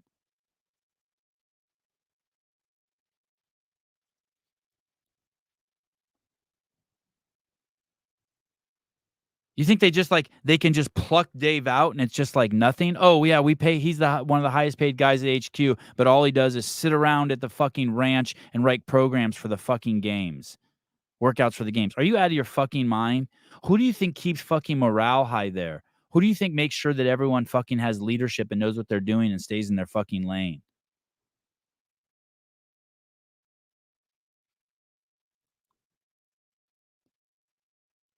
I mean, these people are imbeciles. This Taylor Self-Cat, Pat Vellner, and what's the other guy's name? Brent. Imbeciles. Moronic. Naive at best.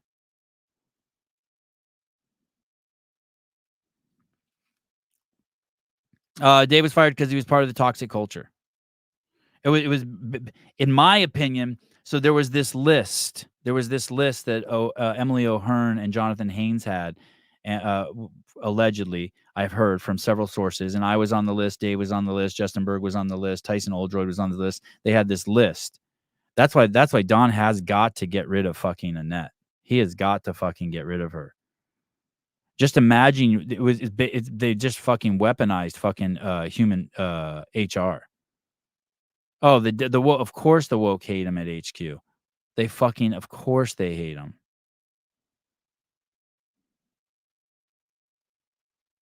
They fucking hate his guts.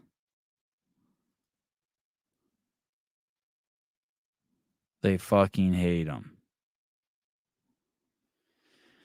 Clock, Don needs to get rid of Annette before Annette gets rid of him. I know. Hey, listen, before Don came there was a lady who worked there, Allison, and the rumor has it that she wrote the restraining order for.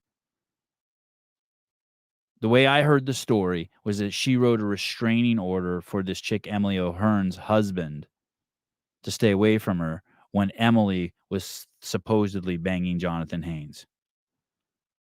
So she married this guy, and supposedly she was banging him and Haynes, and then it caused her to get a divorce. And then she had this other lady, Allison, who worked at HQ. And this chick, Allison, had the job of CEO, CMO, Chief Executive Officer, Chief Marketing Officer, and Chief Financial Officer, all within like a fucking 1 year period. I mean, just imagine how fucking crazy that is. Meanwhile, fucking Tyson Oldroyd can't fucking hire his wife, Mariah, because it's somehow a conflict of fucking interest, even though she's a little brown girl, and she's been at the fucking company, and she's fucking directed and produced movies, and she's been at the company for fucking 10 years.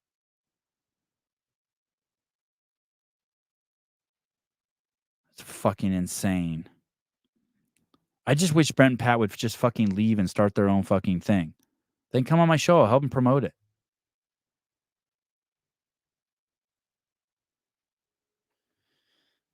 You're not going to come on? Are you coming on, boy, or not? Come on, dude. Come on. Sit down. Let me ask you a couple questions.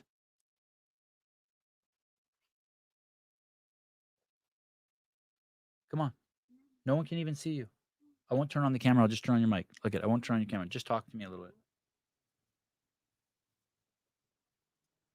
What Pat said here is true, and like the major thing that Dave does is write workouts. Then why do you want him fired? Because you don't like the workouts? Because if he's a work. No, they never even said that. They don't know what they want.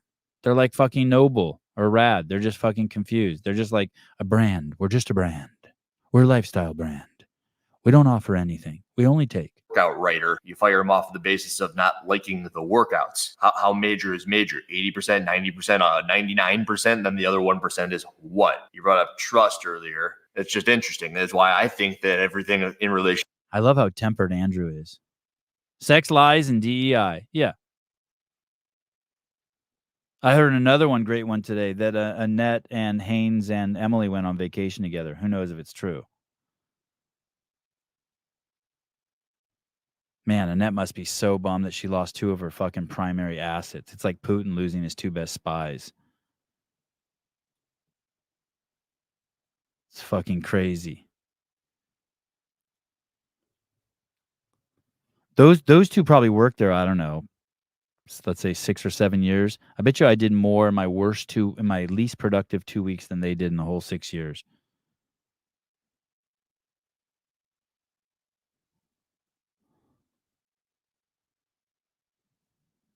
Rambler loves Rads. Good job, dude. Happy for you. Sousa loves them too. I can't wait till OG Fit launches. The athletes, coaches, they'll not be able to launch their own predictable, standardized professional sports league sponsored by Coca-Cola without the support of actually CF members. Yeah, of course not. Someone in the comments wrote, the athletes, the only one idiot wrote it in the comments in Hiller's video comments, that why would you get rid of Dave? The athletes are more important. It's like, come on, dude. Are you kidding me? Ngannou, John Jones, Conor McGregor. Leaving the UFC, getting busted for drugs, blah, blah, blah. No one gives a shit. Bring up the next one. Greg's talked about this for like 15 years. The only cool thing about being a professional athlete is your ability to fucking influence things that you can influence. And one of them is not the fucking the trajectory of this company. It is not. And maybe this is gonna be unpopular. Maybe Lazarus' death will fucking give the company finally some fucking swagger back and some brand value back. Be like, fuck, that shit is fucking hard. They can't even go there in their brain. They're like, oh my God, that would be so offensive to even think that. Oh, really? So now you're the thought police too? I already knew that. I already knew that you were the thought police. Because you don't have any of your own shit. The PFAA's entire identity is about hating on CrossFit. It's not about what value they add. Just imagine that. CrossFit's doing all these things, and your whole identity is just about judging them. And you're not adding anything. Even Hiller has a fucking successful training program with hundreds and hundreds and hundreds and hundreds and hundreds and hundreds and hundreds and hundreds and hundreds and hundreds and hundreds of members. Even Hiller does long form content and does documentaries and glorifies people.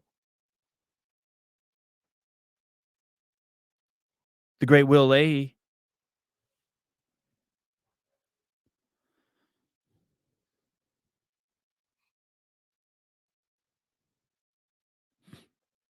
Yeah, OG Fit. Where'd all the CrossFitters go? OG Fit.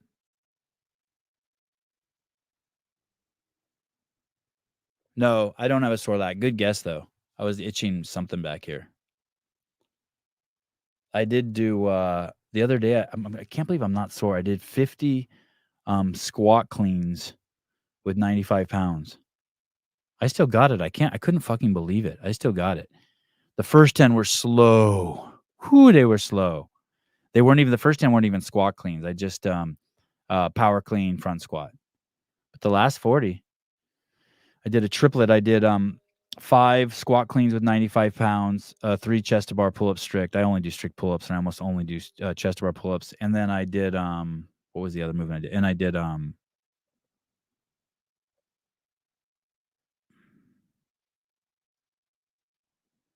I can't remember if it was, I think I did 7 burpees.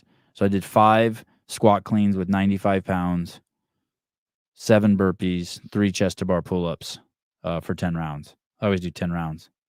Always. No assault bike. I warmed up with the assault bike. I did 120 calories in 10 minutes. And then for 30, it took me probably like 30 minutes to do that other workout. 90 minutes of no intensity. You're lucky you wear a CEO shirt.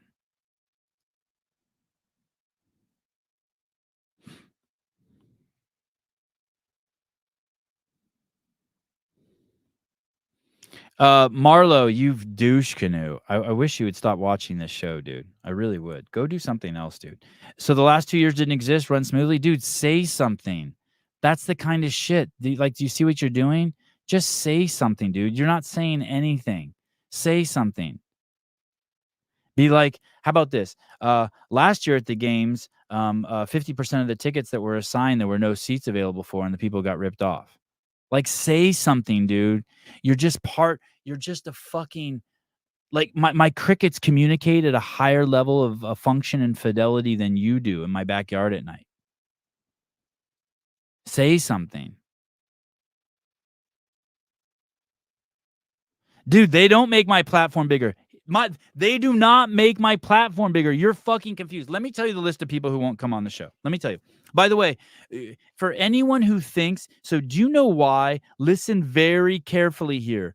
Do you know why the athletes keep saying that there will be retribution? Do you know why? Does anyone know why? Someone tell me why the athletes keep saying that. Do you know why? Do you guys know why the athletes keep saying that? I'm going to tell you now. We're going to make this a subclip. Why do the athletes keep saying that there'll be retribution? Who knows why? Who knows why? Triggered on 1 to 10. How high am I triggered? I'm not triggered. I'm inspired. I am not triggered. I'm inspired. I do get triggered, but I'm inspired. You ready? You guys ready?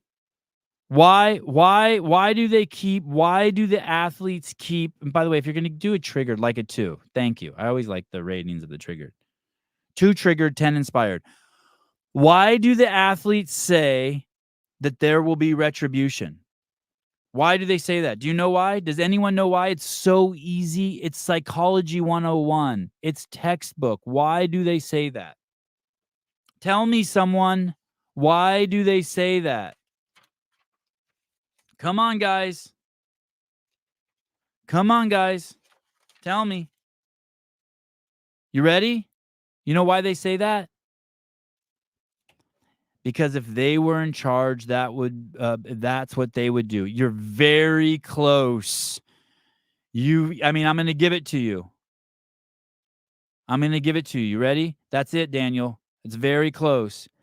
Because that's not what they would do. That's what they do. Let me tell you who won't come on this show. You ready? You ready? This is the biggest podcast by far in the space. By far. There's no one even fucking close to the numbers this station that does. Hillary can pull it up for you.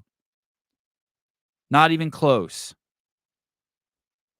And do you know why? Do you know why they won't? Do you know Danielle Brandon? Punishing me by not coming on. Retribution. Tia Toomey. Punishing me, not coming on. Brent Fikowski. Punishing me because they won't come on. Justin Medeiros. Punishing me with retribution, won't come on. Who else? Help me out here. Chandler Smith. Punishing me, won't come on. Retribution. Noah Olson. Punishing me because of retribution. Who else? Come on. Who else? That's why they keep. Matt Fraser won't come on. Punishing me for retribution. Tell me. They think they have the Danny Spiegel. Thank you. Danny Spiegel.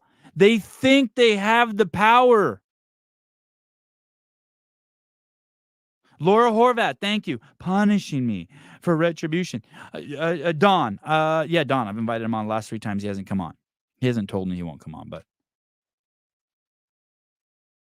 Yeah, I'm not saying that Justin's mama's in the chat. She's cool. I'm not saying that these people aren't cool. Hobart. Punishing me. Retribution. Oh my God, what's going to happen to my podcast? Tia won't come on. Another podcast in the space had Justin Medeiros on, and it got fewer views than when I had fucking Almendinger on, a guy named Almendinger, Russell Almendinger. No, Knifer will come on. Oh, Justin explained it to you. It has nothing to do with punishing you. That is correct. She's right. You're right. Well, kind of punishing me. But you're right. I give Justin a pass. But don't ruin my story, Shanna. Please don't ruin my story. Don't ruin my story. Brooke Wells won't come on. Yeah, okay. To be fair, Hepner will come on. To be fair, some of these people just don't want to come on the show, and that's fine. I'm exaggerating. Some of these people, they have some other reasons why they don't want to come on the show. But you get my Chandler Smith told me that it's because his grandmother wouldn't want him on a show with so much swearing. Shane said that it was because on Pedro's podcast he said it would be very delicate. He didn't say that they wouldn't come on. I've invited them on a bunch. Danielle, I don't even know if she's ever told me she won't come on, but she just ignores me now. But you have to assume, I think it's fair to assume, I'm open to being wrong, that it's because I pointed out that her beloved friends at RAD were fucking cuck woke victims when they were complaining that they couldn't sell shoes at the Tier Wadapalooza games. Tola, I don't know if I've ever invited Tola on. I don't. Meredith and Alex might come on. As much as I fight with them, I don't dislike them. I would never fucking invite Tommy on.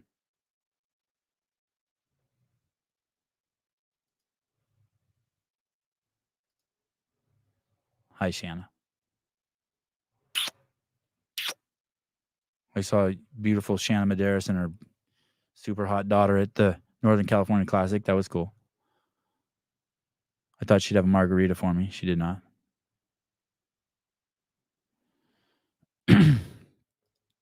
I have on who I want to have on. You know, I was talking to someone the other day, and I was thinking, boy, it's never been a mission of mine to grow the sport. It's not like I don't want the sport or CrossFit to grow. It's never been a mission of mine for CrossFit to grow. That was not something that Greg instilled in me.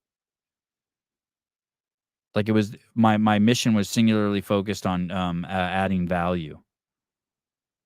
It's just like when I have the adaptive athletes on. Like, I'm not trying to support the adaptive community. They have an event coming up, and I'm super fucking curious. I have no fucking experience with fucking having one arm or a neurological fucking error in the system that makes it harder to move. I don't have any of those. Although that 6 months that I was vaping, fucking I picked up a stuttering problem. Vaping is so bad. Yeah, I'm fine. I'm fine. I'll take Colton Mertens. Oh, Jason Hopper. Remember when Jason Hopper couldn't come on for this is a spam call. Remember when Jason Hopper couldn't come on for a year? Hello, caller. Hello? Yeah, that's what I thought. Oh wait, here we go. Oh no, they hung up again. It says spam call. Is anyone here, Joseph? That's why they say the retribution thing, because that's the only thing that they offer. Who? Avinari, okay. Oh, she did? Did she teach you guys piano? You want me to come out and the show and play with you? Okay, I'll do that. Anyway, you get it. It's just so obvious. It's what they do. It's what they do. It's their power. It's their retribution. The glowing example of what someone's doing with their powerful influence that they should be doing is James Sprague. Vaping is gay. When the smoke billows out of your mouth and you're just blowing big O-rings and shit.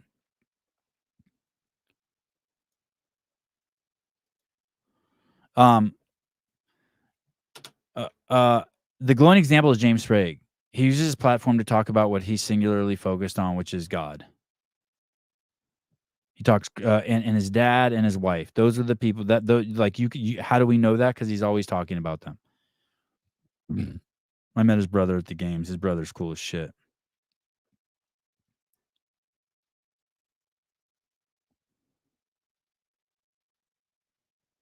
I'm not suggesting that I made anyone, by the way. I'm not suggesting that in the fucking slightest. I'm not suggesting that I helped anyone get to where they're at, even in the tiniest bit. But for God's sake, those people aren't helping me, and I sure as fuck don't need them. And I would also absolutely love to have any of them on. Pat's always welcome on the fucking show. I love Pat Vellner. He's just confused. He's a project. He's been great to the show. Always easy to work with. Great when he comes on. Love the guy. Justin's always fucking welcome on the show. Fucking Noah's always welcome on the show. Noah's been an amazing guest. But I didn't, I'm not suggesting that I made anyone. I'm like, if they don't want to come on here, that's their prerogative. Don't like flip the script and stay on the opposite side. I'm just using that as an example of that's why they think that they would do retribution, because that's what they have. They leverage their existence they think that they bring certain stuff to I don't know, brands or whatever. Do I have time to ask Pound one more guy, Joseph? I want to ask Pound Brian Friend for a second. Do I have time for that? You guys want to ask Pound Brian for a second? Dude, I've had some fucking huge names on the show that they don't move the needle at all. What time is Kill Taylor tomorrow? Is Kill Taylor tomorrow? Oh, shit. 11 a.m. Pacific Standard Time. Oh, yeah. We got a great sponsor. Who do we have? We have the Not Positively Fit Adventures. That's the following week. We have... Damn it.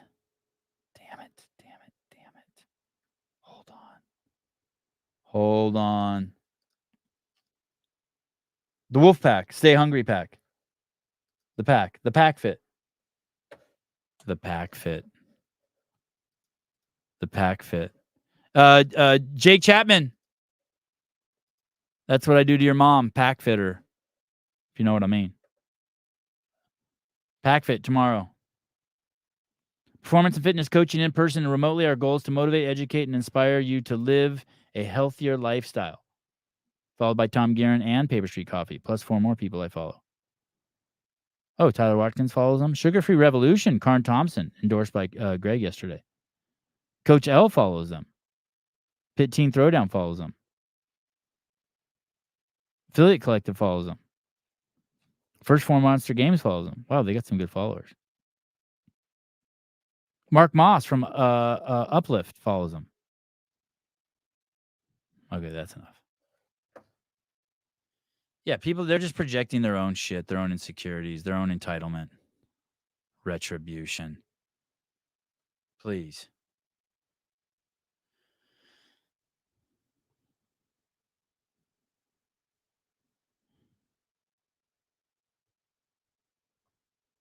I used to work for the owner of PackFit. PackFit. Oh, back to Brian Friend. Yes.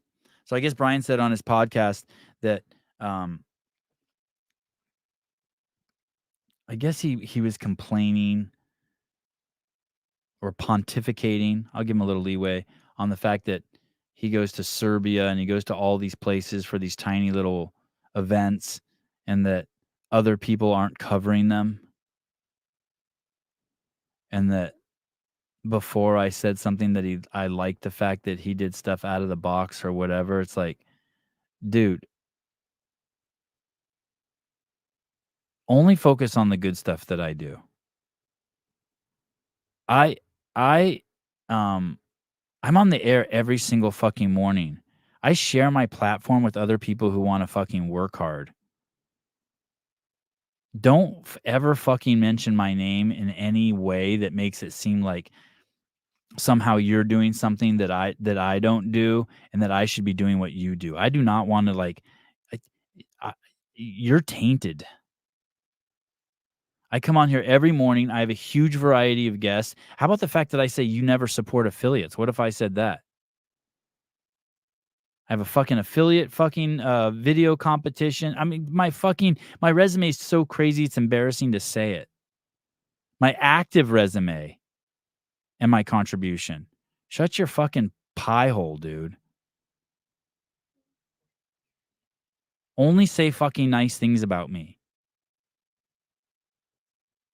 Don't ever say anything fucked up about me ever again. Are you fucking kidding me? Wait, no, hold on. This needs a voice. Hello? No. No. Hello? Hello, Sevon, this is Sonny K. Are you fucking kidding me, you narcissist? Wow, Sonny, you sound like God. I would like to explain to you, explain to me how that's being a narcissist. I'll wait for a second, even though my kid wants to play. Narcissist. Maybe shitty dad, but someone who has personality style characterized by an excessive focus on themselves and their needs, often at the expense of others. Holy shit. Well, you have definitely not nailed me.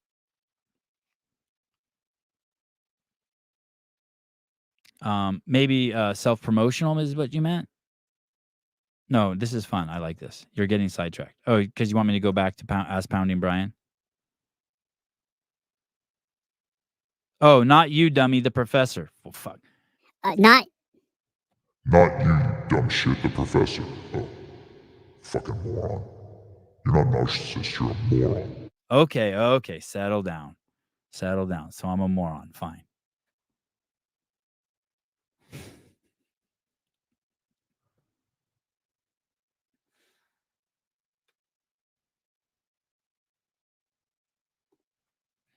Oh, shut it, Elizabeth Disseldinger.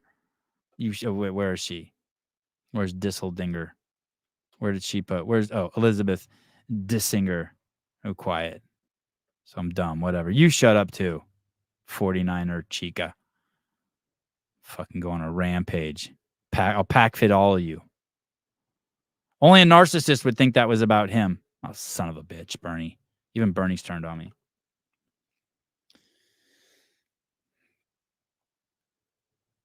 What is that? Is that a pocket knife? You guys want to see how big my arm's getting? What do you think? Is it big? Fucking crazy. Ow. Fucking I hurt my bicep, I think. All right. That's enough narcissism today. Oh, where's Graciano? Is he ass pounding me too? Where's this fucker?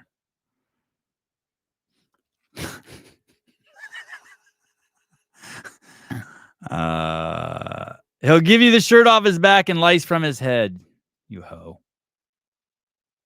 I'm changing my name to Disseldinger. All right. Love you guys. Be good. Brian, just do your thing. Don't worry about what the rest of us are doing, buddy. It's all good. You're chill. Go to events all over the world that have and cover them and do your part. I'll do my part. Sevi, do you teach your kids mythology? You mean like about Dionysus, how he used to drink wine and pimp girls? I'm going to. You want to learn about Dionysus today, Joey? I fancied myself as a Dionysian, as Dionysus. When I was homeless, I fancied myself as Dionysus. I hung out with old guys and had fucking a harem. It was great. Pound Brian. No, that's it. That's done. It's just ridiculous to like, don't focus on what I'm not doing. It's just stupid. Like, cause I'm not supporting you or whatever. Like, dude, shut up. You had full access to like, I had your cock in my mouth further than I had Dave's cock in my mouth. You fucking squandered it like a dipshit. You're a selfish douche. You listened to the wrong fucking people. He said he was just saying like that, like somehow being critical of that, like I don't cover small events and he does. And like, not just me, but other people in the space aren't covering these small events. It's like, dude, we're full throttle. Glinton thinks today at 5:30 p.m. Eastern Standard Time. People be there or be on my shit list. Kenneth Delat. What you need.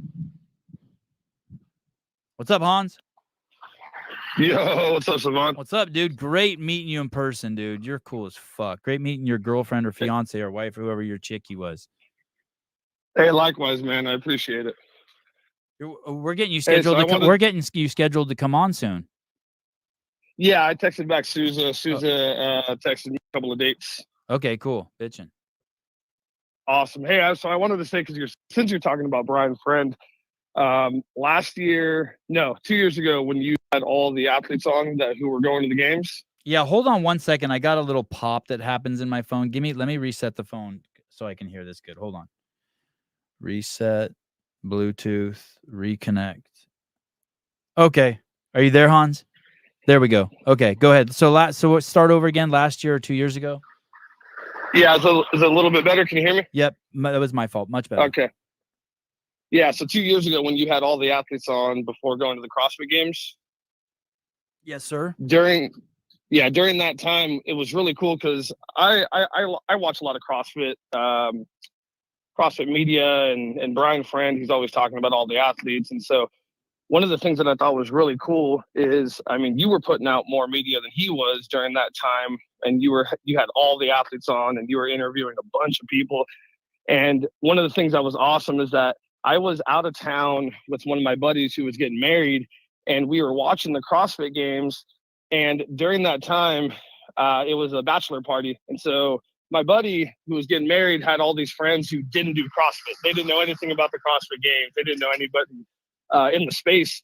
And so from your videos that you made from all the interviews, I was able to tell all the dudes at the bachelor party that, yeah, so and so, he lives here and he does this, and they're like, how do you know all that? And I was like, oh well, there's this guy, his name's Savon, and he has all these athletes on, and so like I was able to learn so much about the athletes that were competing that I was able to give that information to the dudes that I was hanging out with over the weekend.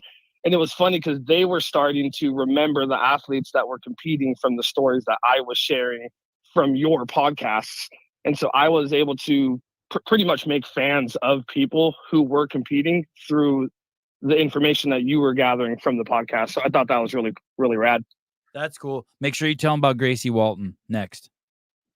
Oh, absolutely. Yeah. Yeah, Gracie Walton's working with, she was working with the Underdogs at one point. I don't know what's going on now, but she was working. Are you with Underdogs?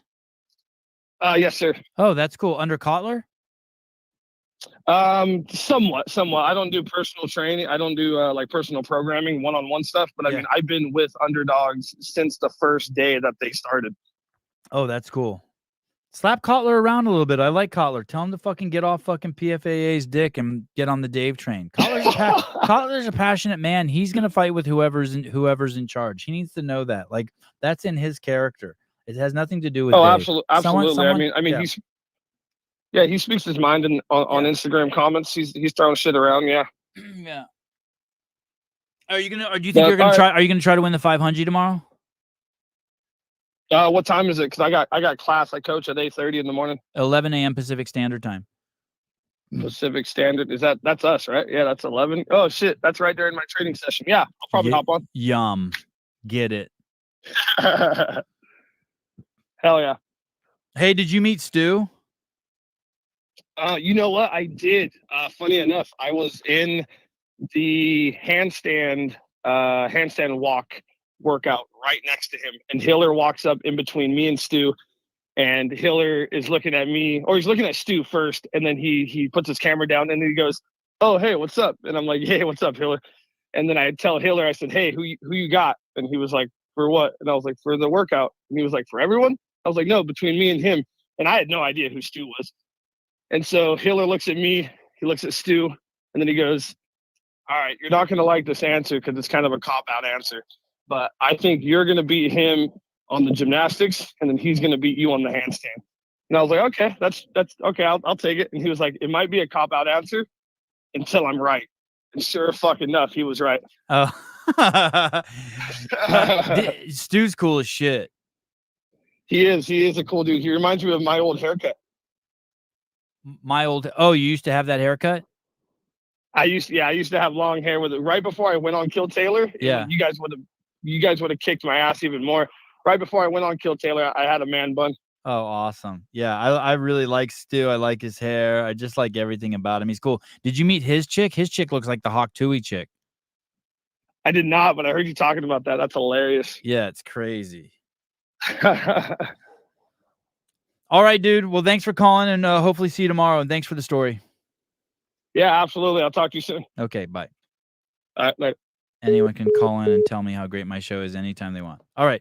Barry McCockner says the show is over. Normally I hate that, but it's over. Joey, ready to party? Let's party. Talk to you guys later. 11 a.m. tomorrow. PackFit will be sponsoring Kill Taylor, 11 a.m. Pacific Standard Time. I don't know. Is Shut Up and Scribble on today? Let me see. I don't see him on the calendar. Oh. No, I don't see him. I don't know if they are or not. I just saw pop on the schedule. A week from today at 11 a.m. Pacific Standard Time, Rich Froning. Ooh, that's going to be good, guys. All right. Talk to you guys later.